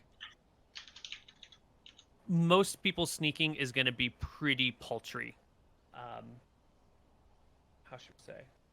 If someone wants to sneak up, I might ask them to make like a dex check versus a perception check, but you would make a move silent check, and your move silently, if a success, doesn't matter what their perception is. It's just you are quiet. Gotcha. And if my move silent is at like 45%, after everything, does that mean that I'm rolling like a D100 and on a, like a 65 or higher, or like 45 or lower or something, it works? Or On a 45 or 55. lower, you move absolutely silently. okay, gotcha. Now, it's also possible that you fail your move silently and that they also fail a subsequent perception check and still don't notice you. So a failure on move silently is not instant detection. Neil, I've put all my items on person rather Oh. than in. Oh my god. You got any like pro tips on how to amend No, this man. terrible problem? No. Wait, what items did you Maybe put on? 2 different browsers so you can keep, or 2 different tabs so you can see it in both tabs and just copy from one to the other. But this is about all I got from you. What are all of the items you should have done? Okay, dagger, longsword, longbow, sheath arrows, bedroll, backpack, whetstone, component pouches, clothes, hooded lantern, blanket, quill, quiver, spellbook, spyglass, black ink. You're going to want a tinderbox in order to actually light your lantern. Yes. And you might want some backup oil for it. Yeah. Or not. I was just about to put the oil on when I realized that I was Yeah. doing it on the wrong thing. Yeah. You will notice that, Lucas, you'll see that there are 4 different tabs. There's on you. Oh there's yeah, in your I pack, need impact. animal. Yeah. Yeah.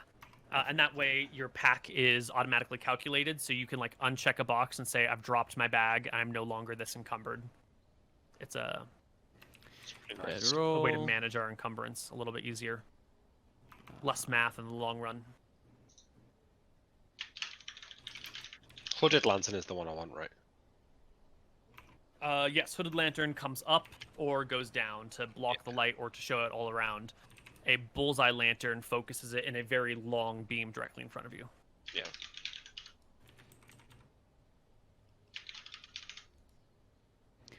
How much does 50 feet of rope? Same as 5e? Can we have silk rope? Yep, you can get silk rope. I'm gonna do- Silk rope is 5 pounds for 50 feet. 100 feet of silk rope.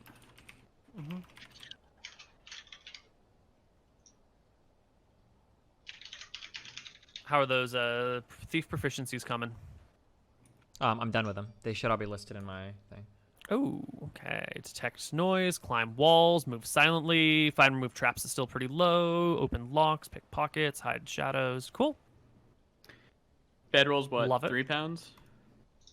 5? Yeah, 5. Double Yeah. check. 5? It's I think it's 5. 5. Yeah. What's the tinderbox, Nick? I haven't got that yet. Negligible. Haven't checked that. Yeah, it's negligible. Sure. Oil is a pound, maybe. Yeah. Tinderbox is One 1 pound, oil is a pound. yeah. So bedroll, you'll probably need sporadically if you're doing like long distance traveling, but for the most part, you'll probably be like taking carriages from city to city. And staying in hotels and nice inns. So you probably won't need bedrolls to start. Not that you can't have it on your character as well, but. Okay, I'm just gonna put the weight to 0 as signifying I'll have it with the number to 0. Perfect. Put Then that we on can just later. leave the weight at 5. Oh, and yeah, then, yeah.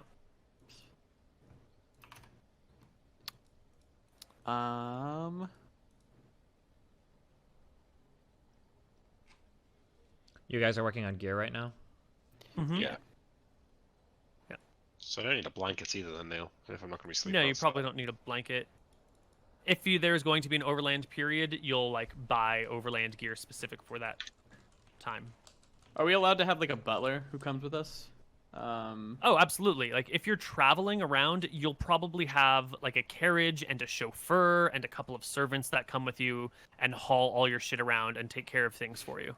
Nice. You'll have. What like, if we a need to little go into like a entourage. dungeon and like get something out? Are they just gonna be chilling outside, or?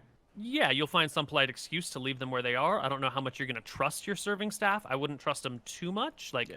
I wouldn't let them know what your key plan is, but they'll know enough that you're like in this city for a reason. They'll probably be part of your cover for being in any given region at a time. And you just, you dismiss them. You say, "We're going. Stay here." And you just fucking take off. My holy symbol is like a necklace, probably. Can that just be a pound? Probably even less than a pound. Half a pound. I would do half a pound, yeah. Cool. All right, I think I might be done. Yeah, okay. If you want to I'm going to take a quick bio break, and when I come back, I'll check over your shit, and we'll chat a little bit more, but I think we're nearing the end of character creation. I think I just need to do my inventory then. Yep. I'll be back 1 sec. Hey, MrMouton. Don't care. Plus you're white. You're a dumb fuck. You're dumb fuck. Stop. Be back 1 sec.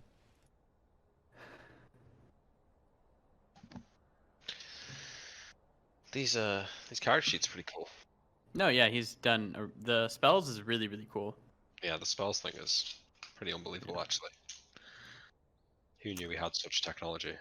Not me. Chat. Is Igor around?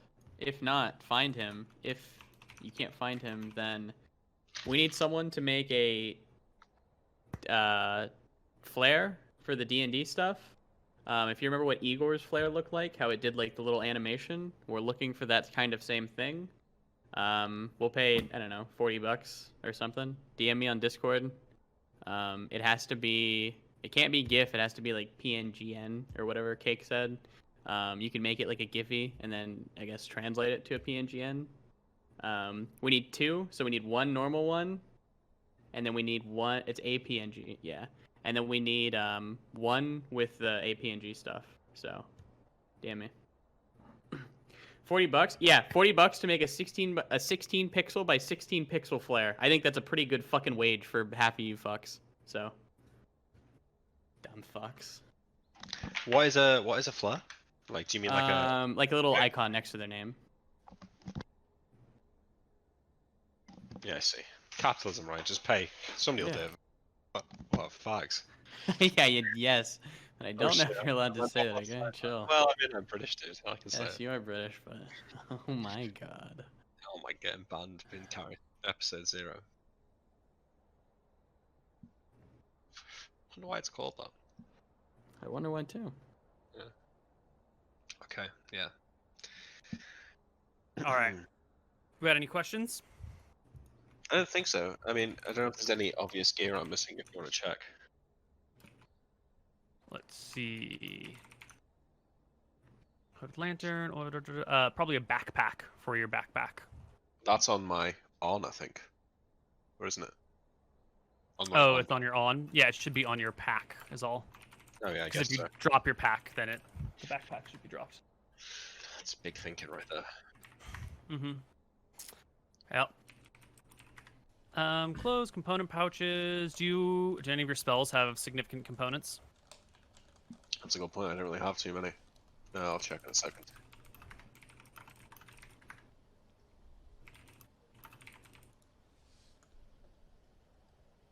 Color spray needs a little bit of sand. Armor needs some blessed leather. Revealed doors needs some sand. Yeah, so probably just A bag of sand. a bag of sand and a strip of blessed leather and a crystal prism through which to read your spells. Somebody should take a bag of flour. Oh, classic Yes, true. item.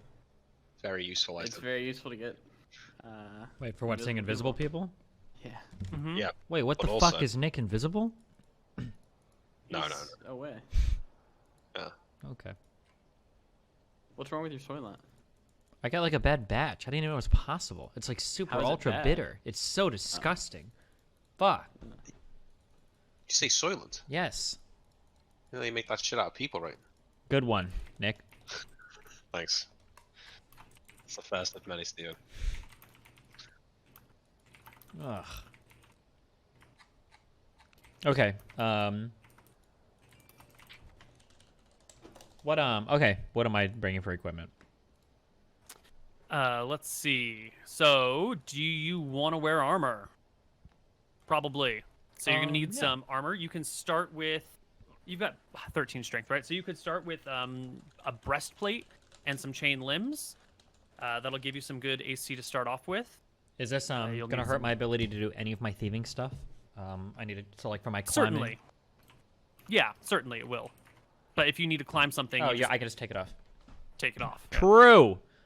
Yeah, Do you it's have rare that you need to climb in combat? Can I drag a lot of this stuff from like the side, or are we manually typing all this in? You'll have to manually type it in. Okay, so first thing you mentioned was chainmail. Chain limbs in particular, because we're going for like highest AC, lowest weight, and that is a breastplate with chain sleeves and pants. So is this one item or two item? Breastplate and chain limbs? This is or breastplate is one item, chain limbs is one item. so breastplate and chain limbs. Is this this is on, not in my pack, right? Correct. Whoa, you're adding a lot of weight there. Yep, they're kind of heavy. They're important. You're also going to want your sword. Yeah, I think I So, would. add an armor. Add a longsword.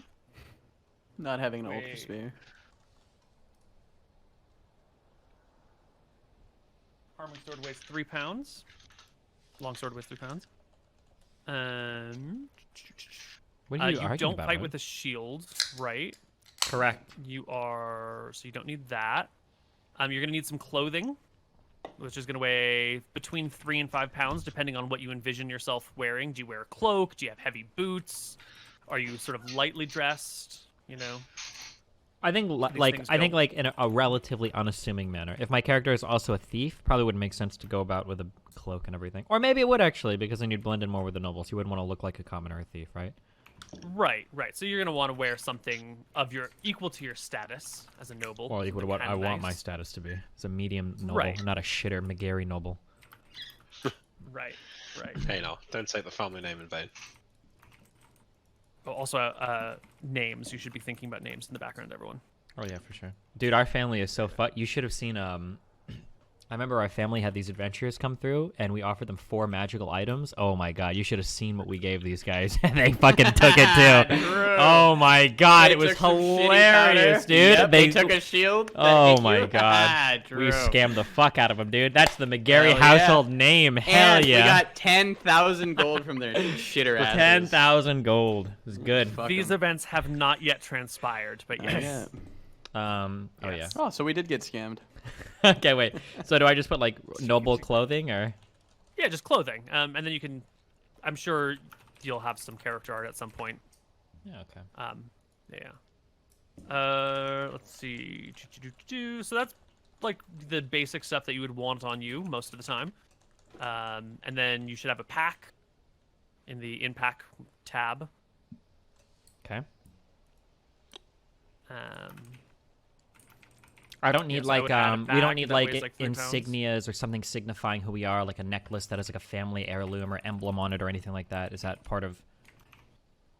You will probably want something like that, yeah.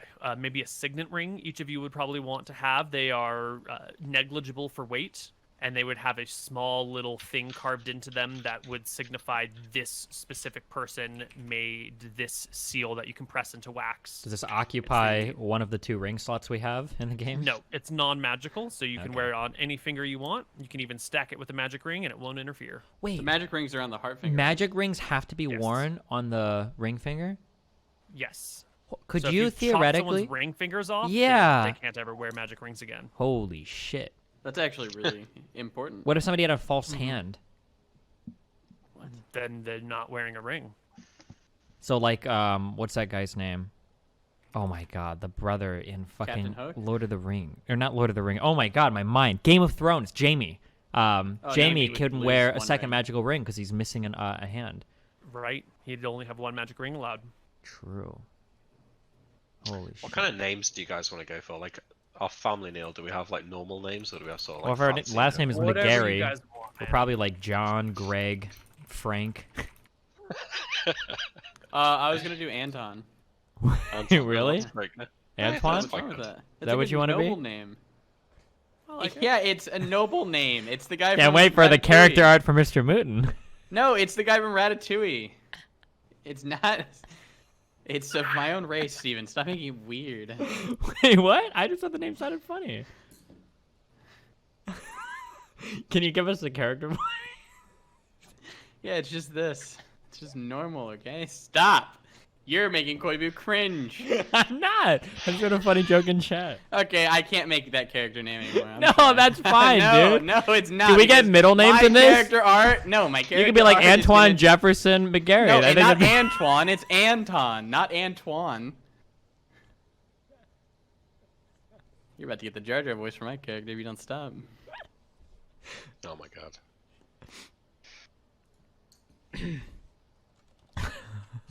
What were you thinking, Nick? I don't know, man. I'm trying to look. I'm just looking at a name generator. I want a really long name, okay? I want to be like XYZ, like Breaker of Pockets, Stealer of Coin, Master at Arms. I want titles. Gotta earn titles, man. True, you gotta earn a title. You know what Locke's title was? Fucking bitch. What? What the fuck?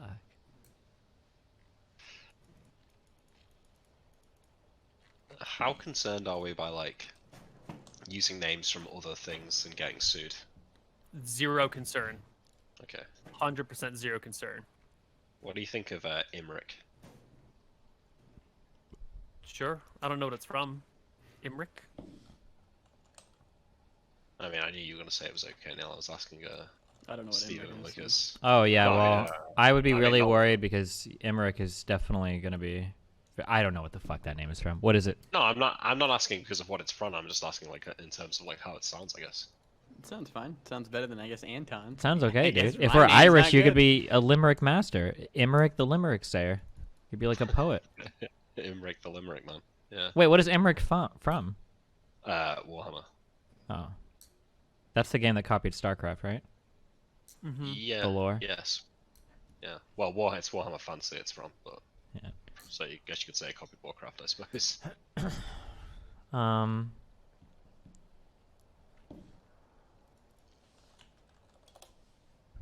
So we have Anton and Emmerich. Stop laughing when you say my I'm not name. laughing. Stop. Okay. Yeah, Imric. Like it. Yeah, it's Anton McGarry, and you're That's gonna good. respect me as your older brother. Older, more talented in almost every stat, brother. By the way. That's good. Um.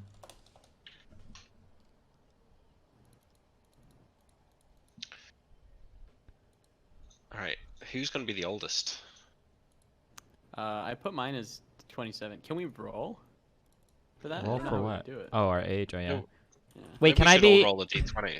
Can And I? whoever gets the Whoever highest is rolls the oldest. highest is the oldest. Yeah. How do you pronounce his name? Tyrael. Is that Tyrell? Tyrell. Tyrell? Is that okay? Cereal? Just be Tyron. I don't know. Wait, what? Well, Tyron. I don't know. It seems fine. Who are you going with, Steven? Are you gonna be Tyrell? Well, this is from Diablo 2. I just don't remember how the name is Oh, pronounced. well, then it's Tyrael. Tyrael? Oh, Tyrael. Yeah. Tyrael. That was a cool name. What about Tyrion? Yeah, Tyrion would fit you. 'cause Tyrael you're is my name. Okay. Tyrael McGarry. Okay, that's what I wanted. Okay, fuck you. We're rolling for age. Yeah. Just to see who gets the highest. So I got a 2, so I guess I'm gonna be the youngest, unless you get a 1. Go, MrMouton. What do you got? I rolled a 6. You got a 6. You got a Oh, 6. I'm gonna be bringing it a big 13 here. 15. Okay, I you're am the oldest, eldest. I'm the middle. Okay, so I guess I'll go like 26 then. I'll be 29. I'm It's gonna 40 be. off 69. I think 31 is a really good age. I'm gonna be that age. Perfect age.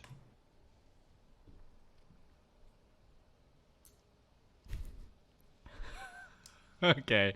We're all humans. Mm-hmm. Yeah. Heights and weights. 160 pounds, 6 foot. Great. Can you give that to me? I'm in not stone, gonna be the please? shortest. I'm 5. Oh, you should know stone right off the top of your head because you guys still use that archaic shit over there, don't you? 11 stone, 6 pounds. Ooh.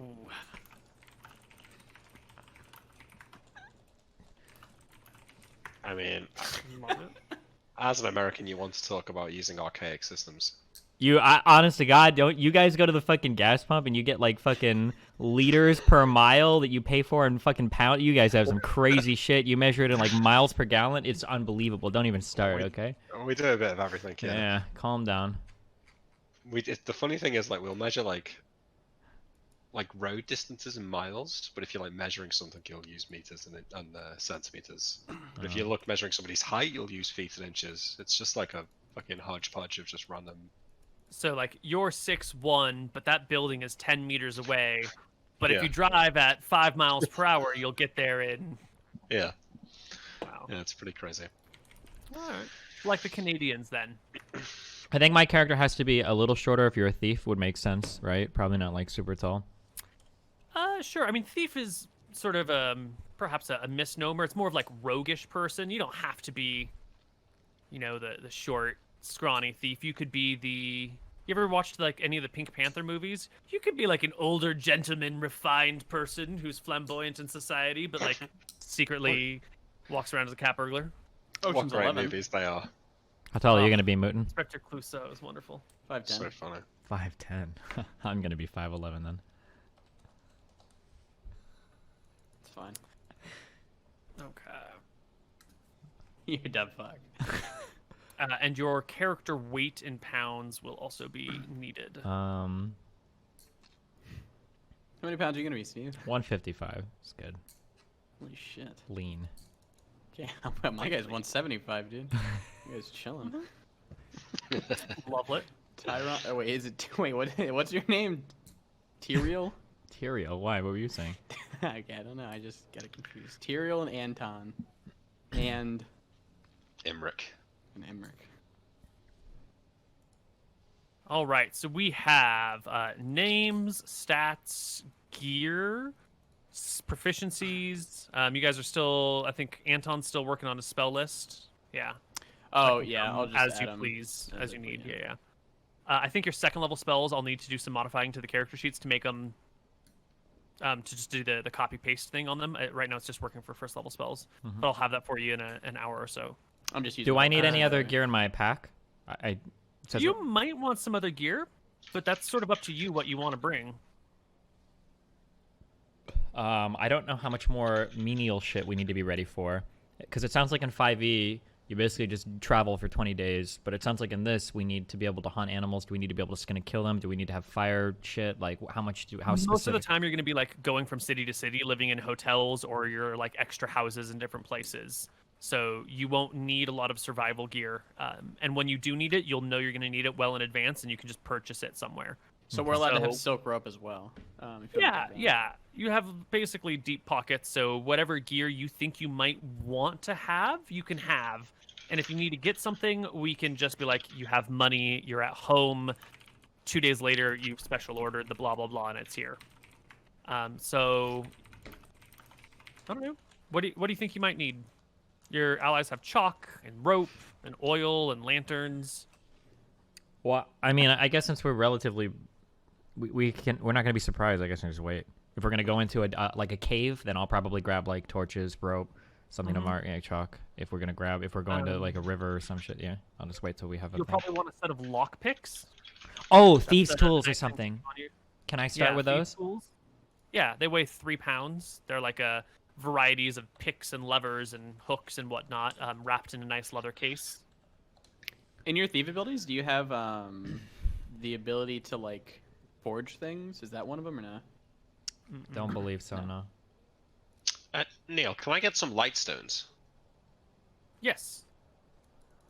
I can make those in a few levels. Yeah, in a few levels, but it'd be good to start with some. Actually, yeah, we should probably start with. Can I have Porvin's magic cube? Porvin's frosted magic cubes. Yes. Yeah, can I have some of those? All right. If you would like some. They never go not cold, right? Right, but they're not like cold enough to really do anything other than chill No, your that's drink. fine. Yeah, it's just a cool party trick to like me pull out my cubes, put them in. Mm-hmm. That is cool. Yeah. I kind of want some too, but I won't take them because I don't want to steal your.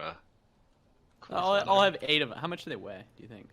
How much does a whiskey stone weigh? Probably like 2 to the pound. Oh, 2 So to the I would pound? say Okay. half pound each. Yeah. All right, cool. I'll have 8 of them, so I can hand them around to my friends, but I want them back. Yeah, of course.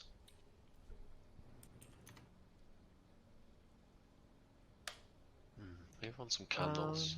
Oh no, I've got light stones. Alright, cool. Yeah, it weighs 1 stone. Yeah.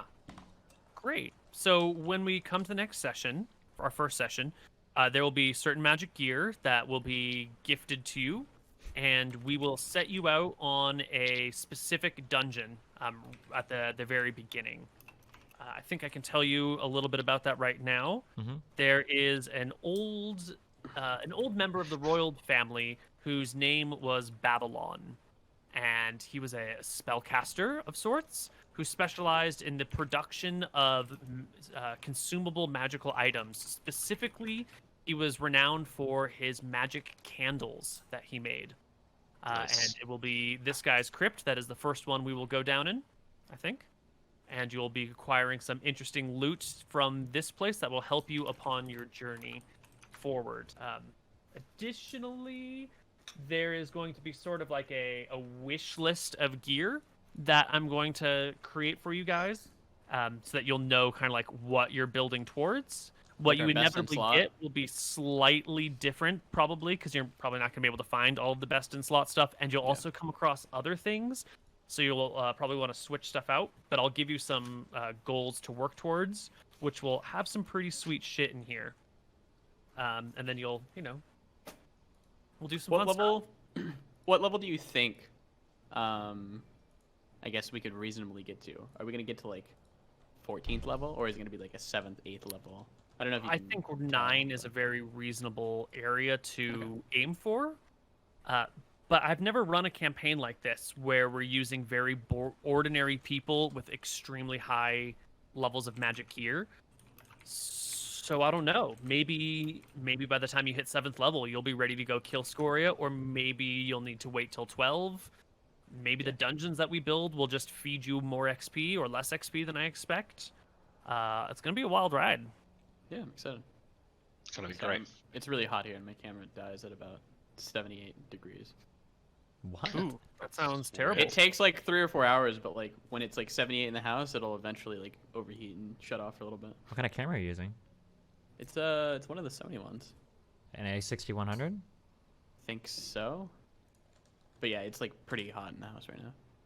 Cringe, bro. Your camera does the same shit. No, it doesn't actually. It actually did. It did like 3 days Yeah, ago. I don't know why we shouldn't have. It wasn't good heat. Because It's when it 'cause was it like was fucking 90 in hot. here the other day, it wasn't really? shutting down. Yeah, I don't know why. It was just random shit. Um, Oh, actually. Oh, wait. I'm sorry. This is such a derail. Do you have a screen on your camera? A screen? Yeah. Yeah. Do I need to turn that shit off? Can you pull it off your camera? Like, not pull it off, but like Oh. open it. That I don't. I Open it? did that Yeah, to mine. I maybe don't know I if that could, helped, but actually. yeah, because it gets the heat off it. I'm sorry, real quick. I just realized I don't have anything added to my combat sheet. How much? Oh, you're doing it now. I'm sorry. Or did you? I'm just... adding a couple of things here. Yeah. Okay, gotcha. Because I added the items, but I didn't have anything. Okay, cool. You'll also want to include your 2 from weapon, which I think we're going to count. So you've got those 2 extra AC from your one-handed style.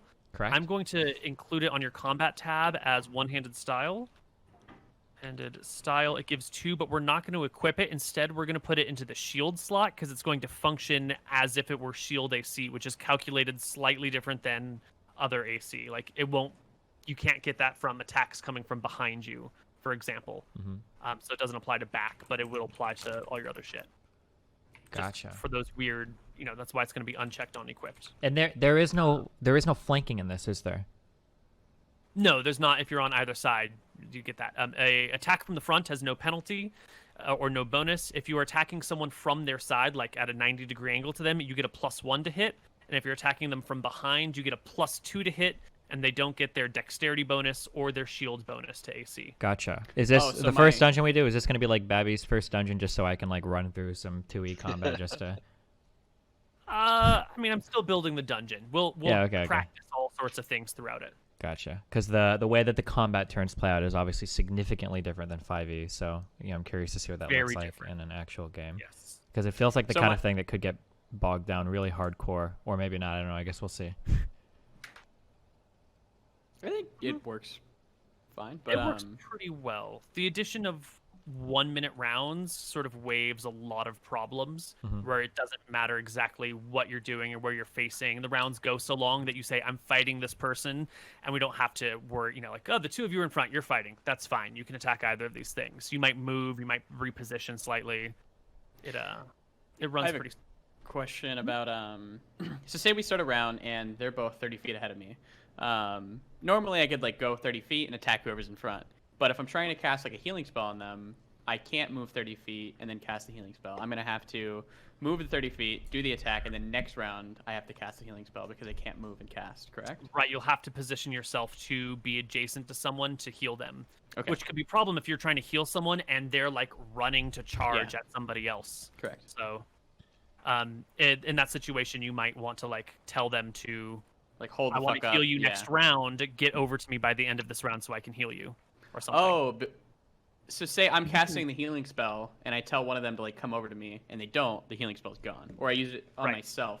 You can use it on yourself or it'll fizzle. It sounds like though we all talk out what we're gonna do before like anything. So like he'll say like I'm gonna go and attack an orc. MrMouton will say like okay I'm gonna run up to you and heal you after, or I'm gonna heal you, and then like I'll say okay I'm gonna shoot this guy with a bow, and then we roll initiative and I'll kind of I would say like Steven, I'm healing you this round. Don't fucking run away, and then. But I think in that situation, Steven could say okay well I delay my initiative until after Lucas. Right. Are we allowed? I didn't see anything about that, or maybe I missed it. Are we allowed to intentionally delay or stall initiatives based on how we roll, or?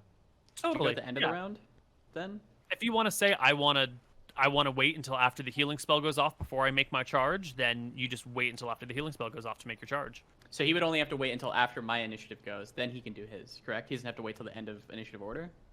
Right.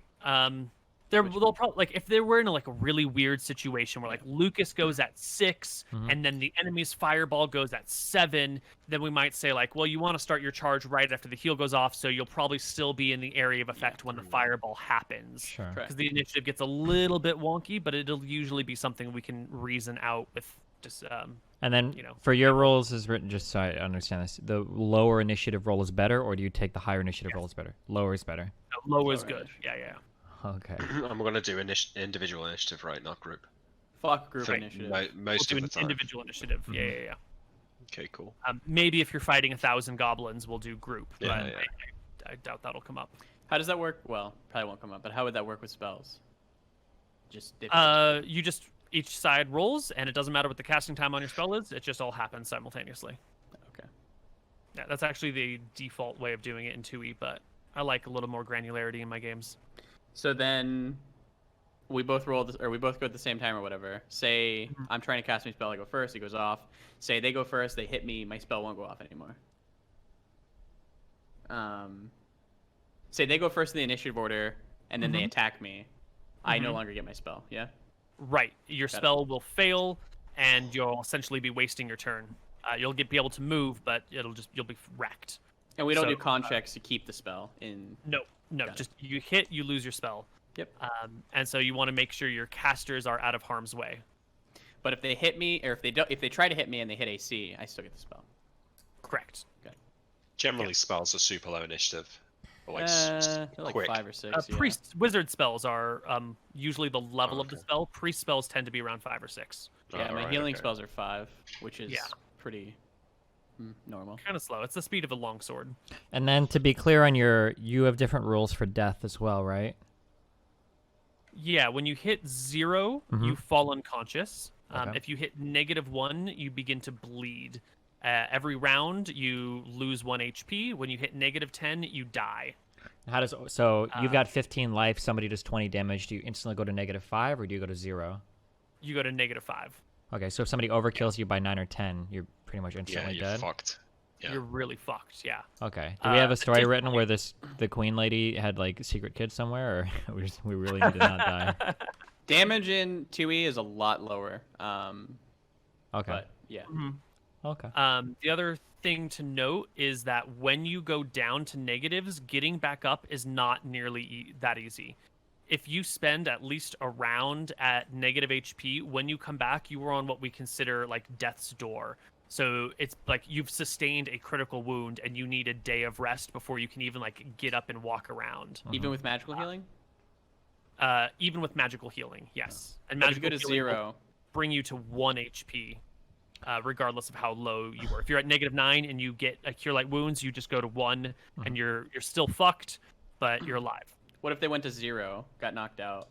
I magically heal them. Is that 1d8? 0 is a safe spot. 0, they can come back and they can continue. Similarly, like if you were going to heal Nick, say Nick's at 1, you roll initiative to heal him. He gets dropped to -3 by an arrow or whatever, and then your healing spell goes off in that same round. Then it's fine. Then that's Oh, the okay. like I healed him Okay. as he was going down moment. Yeah, like as he was getting if you have shot, to- like he's being healed. And then Right, your right. But if you have to do it on the next round, then he's fucked. your healing rules are so as written, it's like 1 HP per day of no real strain, 3 HP per day of bed rest. You shouldn't have to worry Bed about that rest with. if you have a healer with you, like a trained, proficient, non-magical healer. Which we don't, right? So, We don't. but we've But- got Yeah, magic- but we've like got you'll be magic in heal. town, you'll hire a doctor, right? Okay. Like maybe if you're spending the night in a dungeon, it'll come into play. But I think most of your healing will be like, we're in town now. We're just gonna wait for a week and heal up. Also, We've got a cleric anyway. So. yeah, I Yeah, get new cleric. spells every single day. Yeah. I think I have 3 level 1s right now, which is you probably Yeah. never need to do the healing rules. That's a Yeah. big difference from 5e. Casters get spells back every day. Oh, for my proficiency, I just wrote bows. Do I need to specify longbow, shortbow, No. crossbow? No. Longbow, shortbow, they're all the same. Crossbows require no proficiencies. You don't need one to get a crossbow. Oh, So if wait, you those want, are you all could the same, drop that's out good. the bow and get a crossbow, but I think you'll find you'll want a bow proficiency in the long run. Some of the magic gear you're going to want are going to be magic bows. So I think you Longbow is good. I'll probably need that Longbow added to gets crit my backs. both my gear and my weapons then. Oh, Oh yeah, it should be added to your gear and weapons tab. That's a good idea. Bow, a quiver, and arrows. Do you want Tell to you do that or do you what, want me to being- do that? Short bow can be fired from horseback if the horse is standing still. A long bow you have to be on the ground at standing at full height to use. So also longbow has better range. So Nick- Being a wizard with a longbow, doing 2 attacks per round with +2 to hit is actually such a good damage output for a caster. I'm telling you, you don't need that in a magic missile. Yeah, maybe. Oh wait, do we get 2 attacks per round as a 3rd level fighter? Longbows get 2 attacks Longbows, per yeah. round. I think Or as bows a get third 2 level attacks per fighter, round. isn't it like 2 attacks every 3 rounds, I think? For Only melee if you took attacks. only if you took expertise. Which he did. Expertise in general or in? In a specific weapon. In a specific weapon, yeah. Yeah, and he took expertise in longsword. Did you take he'll get- expertise, Lucas? No, One and I probably should though in like spare. I think I'm gonna move to weapon proficiencies if I'm still allowed. Well, you Um, can still move him around, but you'll also be leveling. We'll get so more. Yeah. yeah, Okay. yeah. If you want to take expertise now, you can take it and then pick up flail later or whatever, Yeah. or you can just wait until level 6 to grab another weapon proficiency slot. It's got to be bad to drop flail and get Yeah, I'm gonna get the expertise in spear, and I might even pick up a bow. Because I mean, if they're both gonna have bows, I feel like there's no reason that I shouldn't have a bow as well. But Plus, like, if maybe you're just gonna get a random weapon like flail, you might as well wait until like a few levels down the line. Maybe by then we've found a magic hammer or something that you can use. yeah, actually, But your I'll forgo the spears bow can since be I'm gonna be. thrown as Yeah, well, that's Lucas. true. You have range as throwing spears. It's not quite the same, but Yeah. you got something there. I also have spells, but yeah. I'll probably just leave the bow and use spells if I need to at that point. I had one more question. Give me a sec. Fuck, it was a good one too. It was a good one. I swear. I believe you. It's not coming to mind.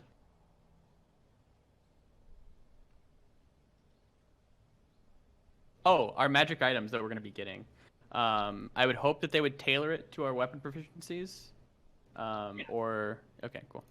Yeah, they're not gonna be like, here you go, spear user. Here's a Here's a magic flail. stick." Yeah. Right. Okay.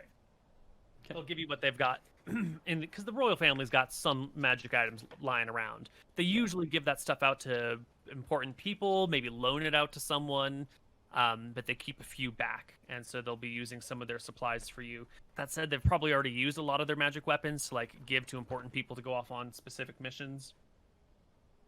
True. You know, can't keep too many of those things in reserve. Awesome. Then. All right. Well, I think we're pretty much good here. So we'll see everybody next week for the great. Games of Scoria. Wow. Oh, did we want to? I don't know if anybody else would want to. Did we want to move it up an hour to like 4 EST? It would be better for EU. Would be my main driving force behind that. I don't know if it's fine for Koibu or everybody else, but It's Yeah, fine by me. is that fine by you, Steve, or no? No, actually, I want to move it back an hour. Okay, that would not be fine by me. So. Yeah, you want to start at so it'd be 1300 PST, 1600 EST, and It'd be whatever. 4 p.m. EST. I don't know what the fuck numbers are, but Yeah, It's better for the EU. Like in Germany, that means it's at 10 o'clock rather than 11. yeah. Is that okay for you? I don't know what kind of weird ass degenerate. It's better sleeping for me. I schedule mean, you're on. it's an hour earlier for me, so. Okay, Yeah, and it's that better. doesn't mess with anything for you, Koibu? No, that's fine. okay, 4 EST it is. 4 EST it is. You're welcome, EU. You're welcome. EU. I thank you on behalf of the EU. No problem. Well, I mean, you Oh, can't do oh, anything oh, on behalf of the EU anymore. Let's be Yeah, real. true. Alright, transition period. Thanks. Oh, that's right. You're still EU-ish. We're still in the EU-ish. We're not in the EU, but we still abide by all of its rules. For now, though. Just for now. We've got our blue passports back, though, so that's what really matters. Yeah. Awesome. Copying our passport color, I see. Aren't yours black? No, No. ours are blue. They're a navy. Oh, okay. I mean, ours were originally blue, so you copied ours, but then we changed the EU color, which was purple, which apparently annoyed a lot of people. Did we even have passports in 1776? Damn. I don't know. I don't know. All right. Well, I think that's it. Thank you all for coming to the table with us, and I'm looking forward to this game. Gonna be great. Do we want to talk about like relative personality types or what? Oh yeah. Does this? Oh yeah. If I you would guys just are ready like to to- talk about that stuff. What? Oh yeah, sure. Yeah. Who are you? Or is that okay? I just want to make one request. We don't have to be too specific. Just no insanely obnoxious shit. That's all I ask for. Yes. Okay. Well, no, I think we should talk about it. Like, I mean, if not now, in the meantime.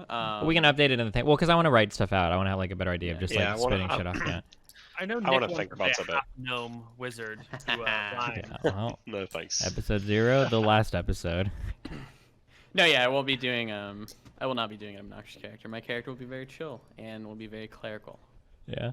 Nice. Clerical but vengeance oriented. but vengeance oriented. Very very vengeful, but not too vengeful, where it'll derail the party and dumb shit.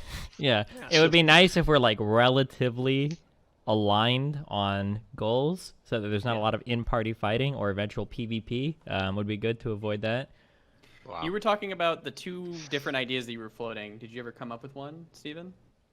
Oh, I don't know, but it's not going to be that relevant to the group, Just- I guess. okay. What is Yeah, I our mean, I what think- is like the overall alignment of our group? What do we think? in general?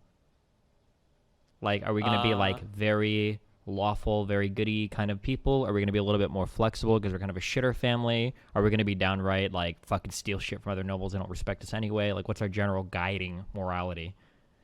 I would say our goal should be the task at hand. So anything and everything, in my opinion, if we want to go down this route, should be on the table. Why do we give a fuck?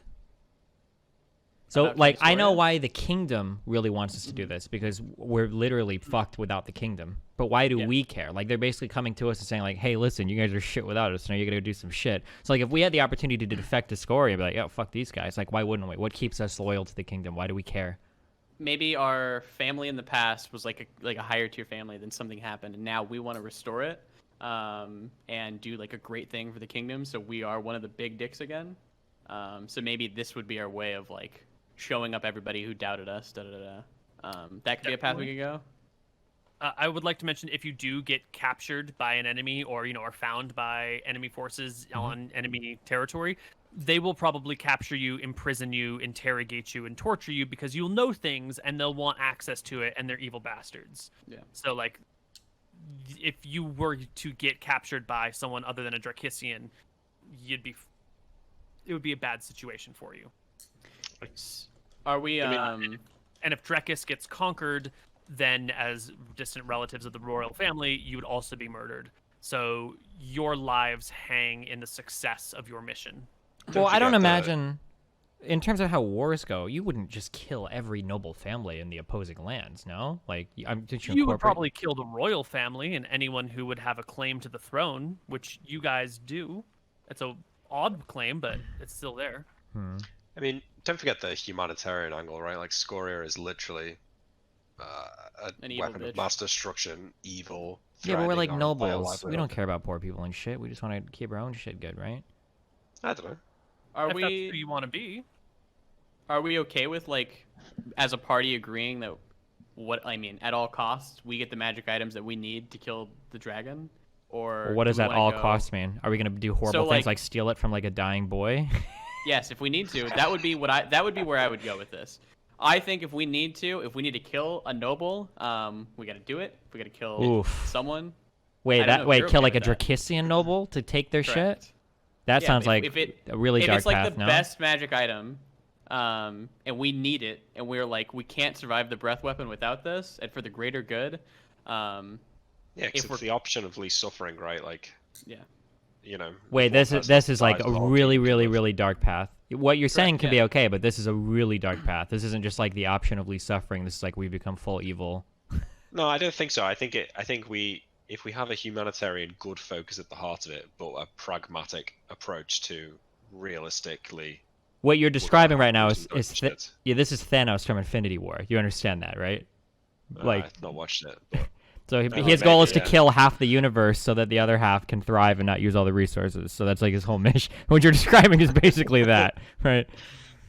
So you'll definitely be in a position where at some point you're going to have to steal something from a Drakissian noble. That's going to come up, guaranteed. How you go about it is up to you. If you feel comfortable just killing them, that's on you guys. I think it'll probably be the choice of last resort, because you wouldn't want the added attention of dead Drakissian nobles and investigations into their death, which have like sorcerers and spellcasters, right? But the question of whether or not you would kill them for it is up to you. And whether it's like killing in self-defense is one thing versus outright murder is a different thing. So, I mean, we should talk about this because it'll kind of affect the character. Yeah, this is like probably the most Yeah, important yeah. part actually is our So- alignment. Yeah. I mean, I can go either way. It doesn't matter for me. It's probably easier just to have the option, like if we need to kill him. I think it's more interesting personally to be a little bit more righteously aligned, because it forces us to come up with more clever Smarter solutions than like I have high thieving shit. Like we could just run in and kill and steal from every single noble and then get out and leave. But that's like pretty one dimensional in terms of how we approach things. Also, I think it's I guess it's maybe if we were like PhD philosophy people, we can utilitarian it out, but I think it would be really weird for a normal person to be like, I really need to save this land. I'm going to go and kill every single noble to take all their items so that I can save the rest of them. Seems like a juxtaposition of thoughts that would be a little uncomfortable, I think. Yeah, you're right. So I think we should aim for like neutral to righteous, like in that area. We're probably not like fully fucking righteous, but like a little bit more in that direction, I think.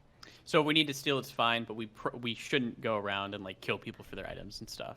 Yeah. Or maybe we shouldn't steal at all. I guess it depends. But if our obsession is like restoring our family name and our family honor, and that's part of the drive to kill Scoria, like being associated with thieves or whatever would probably be something that we would really not Well, want. the goal would not to be. The goal would be that no one knows that we did it, and it Yeah. would be for items that you can't get anywhere else. So I just think we're good people, right? Like, we'll kill if absolutely forced, like, backed into a corner self-defense. We'll steal if we absolutely have to, but we're not really happy about it. I mean, just generally... Yeah, I'm just trying to Good think of people. where these situations naturally take us, because here's what's going to happen, okay? We're not going to kill anyone unless we have to. Break into a noble household, have 3 magical items, take all of them. Oh no, he walked in and saw us, and now he's awake. You have 1 minute to decide what to do. Well, if he gets out, the whole mission is fucked. Looks like we got to kill him. His wife and 2 children walked in, and they saw it happen. Well, we got to kill them too, and then we leave. And then pretty quickly, it seems to go down that route. Like, if we've justified, like, breaking into noble house and stealing the shit, it seems like we're, like, basically a stone's throw away from having to kill anybody that catches us. Well, let's just agree not to kill him then, and we can, instead of like trying to steal, maybe we can try other ways. Yeah, I first. like that. I like that idea of trying to figure out other So- ways to... Yeah. Yeah, there's also going to be the avenue that you are connected to the royal family and they can pull strings. So, like, let's say you walk in, you steal this shit, and then, like, a light comes on and everyone's in the room and everyone sees everything, right? And you're like, holy shit, we're trapped. In theory, you could just, like, you know, admit that you were here to steal shit and then have the royal family bail you out and have this be, like, a story about you and you didn't get the items. And, like, once or twice, that probably would be fine. But if that sort of behavior is a repetitive thing, then it would start to draw a lot of suspicion onto your acts. So you have a few get-out-of-jail-free cards by your connections and your status Yeah. in society. But the goal is for us to use like our brains to not have to use those. Right, because if which would once be you cool. start using those too many times, then all of a sudden you're drawing a lot of attention to yourselves. And if Scoria catches word through any of her countless spies about your behavior, you can expect assassinations, ambushes, and if she learns what you're up to and what you're doing, then like she might feed you false information or plan for your attacks, and it could get really, really dicey at the end of the game. How many people are keyed into what we're doing here? Is this only the royal family knows? Is it all the top noble families, or... It's going to be the 3 of you plus your parents, Uh-huh. or at least your mother. Your father probably will be told, but you know he's probably not going to be involved too much in discussions. The queen and maybe 4 or 5 of her top advisors. So we're talking like 10 people max. Sure. What is our mom like? Is she chill with the fact that she lost her She's position hot. in royalty, that everybody like looks down on her family? Does she just love her family? She's like chill and dumb and, oh, I'm so happy. She just whatever." wanted a quiet life instead of a big life, and she wanted to do what she wanted to do. She's not necessarily a stupid person. She just like, I'm not She's going to be a gonna good give a fuck. ruler, and I don't want to fucking rule. I would rather be like a poor person with the person I love than like involved in all this power shit. Is she like really and she resentful sorta of got away her with it. position now, or is she just like she's chill with No. it? Okay. She's chill. Like, yeah, she chose this life, knowing that it would be this or even worse. And then her sister, who had lots of opportunity to fuck her over and say like, "I'm going to exile you," was unnaturally cool with it. And so they have a very strong relationship, even though she's sort of technically disowned. Gotcha. How old is her mom? I think she's in her 50s or 60s. Okay. Let me check my notes. What's our relationship with the Queen? Like, as our aunts, did we spend time with her growing up? Do we know her? No. Or, No, like, you have seen her a couple times. She's How like old is that the queen? distant, powerful aunt that you just don't know fuck about. I think the queen is 50 or so. I'm checking these things. Okay, cool. So our goal is not to steal, but it might happen. But we should use our brain to do other things, and we definitely will not kill a noble because that leads it down to like a really dark path. Is our team goal, Yeah. correct? Yes. And if we're all good aligned as well, that's the reason why we wouldn't affect a Scoria, right? Because it's fucking evil. Wait, It's so fucking do we... evil, and they will fucking kill you. Like if you defect, Yeah. they'll just take your shit and torture you and interrogate you magically, and then use you as bait to kill your family and friends and Do you we don't know do that we're royalty or descendants of? Yeah. That's Oh, all definitely. known. Yeah. Okay. Yeah, that's publicly known to everybody. Can we Okay. roll grub And, score uh, and Of course you can roll grub score. Yeah. what is that? 3d6 or we're royals? 3d6. No, you've got your average stats. 3d6 for your grub score. And hotness as well, is it? Yeah, hotness. Alright, You first can one. choose your hotness if you want, or you can roll it. Rolling it is the way to go. What is grub score? How I'm much you gonna- appreciate food? Yeah, Yeah, it's your ability to appreciate food, and you can interpret it Okay. however you want. this one's Jeez. for hotness. Mr. Moon, you just don't care about food, huh? Okay, 12 hotness, 6 Yeah. grub score. 11 grub Yeah, maybe score. you have like pad taste buds, or maybe you just think of food as fuel. Your choice. Maybe you're like, I'm a sinner. I shouldn't enjoy this food, but I'm eating it in order to propel myself forward. Roll your hotness, Steve. What if I just want to be 18 hotness? What if I don't want to roll for it? You No, can just that's pick it if boring. you want, but you'll have Yeah, to. but no one will live with respect that you. hang My over each character other. has 12 charisma. Okay, I'm charismatic. I have 12 charisma as well. Well, so what if you? How can you have high charisma and be ugly as fuck? I'm not ugly. I'm average. 12 is like fine. Think of the Hound from Game of Thrones. Ugly as fuck motherfucker, but he's also very charismatic. When the Hound tells you to do something, you show. Hotness. That is. He's a Does that count as charisma? That's like Roll it or you're intimidating. a beta male, Steven. That's Oh it. my god, dude, my rolls have sucked today. Yeah, that's why you're about to roll at 17 here. It's gonna be bad. You're being. Ah. Ooh.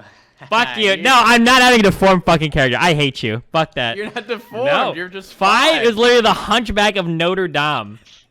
You rolled that. I don't know what to tell you. Fuck you. That's what I'm telling you. Okay, well, Yeah. the art Suck a will dick. tell the tale. Yeah, will it? Alright, I got 6 and 13 for grub score and hotness. Yeah, I'm fine with mine. We Yeah. have the same grub score. Good. Yeah. You know what? I'll let you switch your grub score and your hotness, Steve, Fuck if you'd yeah. like. You know what I'm gonna? Are there any dumpster trucks on this campaign, Mooten?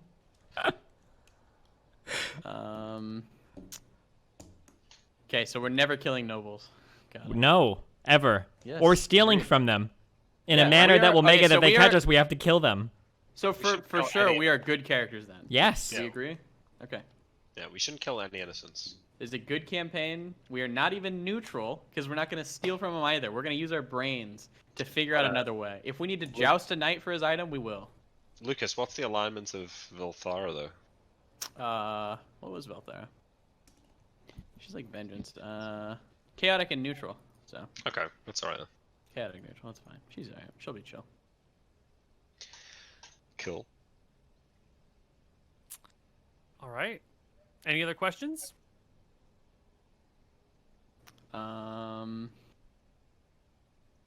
No. You got any other, Steve? No, do you have any others, Nick? Think I'm good. I'm good, Tyrell. Okay. I mean, if we have any, we can just ask in the group chat, right? Yeah. Wait, none of us have family or anything, right? We're not married or. Ooh, good question. No.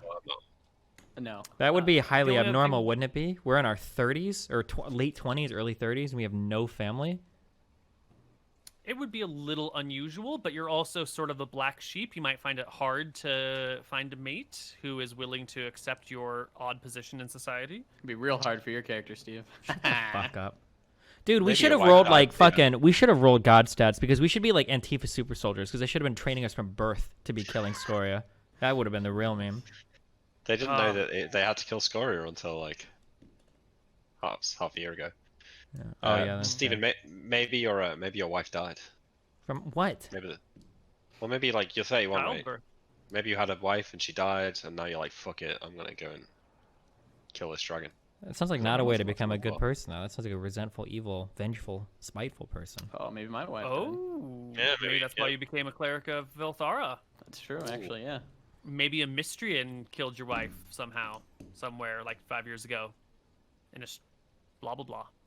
Maybe a Also, you will yeah. have servants that will probably come with you. So if you want to like name a driver or like assemble a small household staff that will follow you around and create your servants, you can feel free to do that. Our driver is named. We're gonna have a female driver. Is that cool, Steve and Nick? Why? Why wouldn't it be? I guess. They had a male driver last time. Now I want to add a female driver. Her name will be Lucy. Wait, are you pulling this from the list? Oh, Yeah, never mind. maybe you should we chill. actually, that's 5 head. Yeah, never mind. Loser.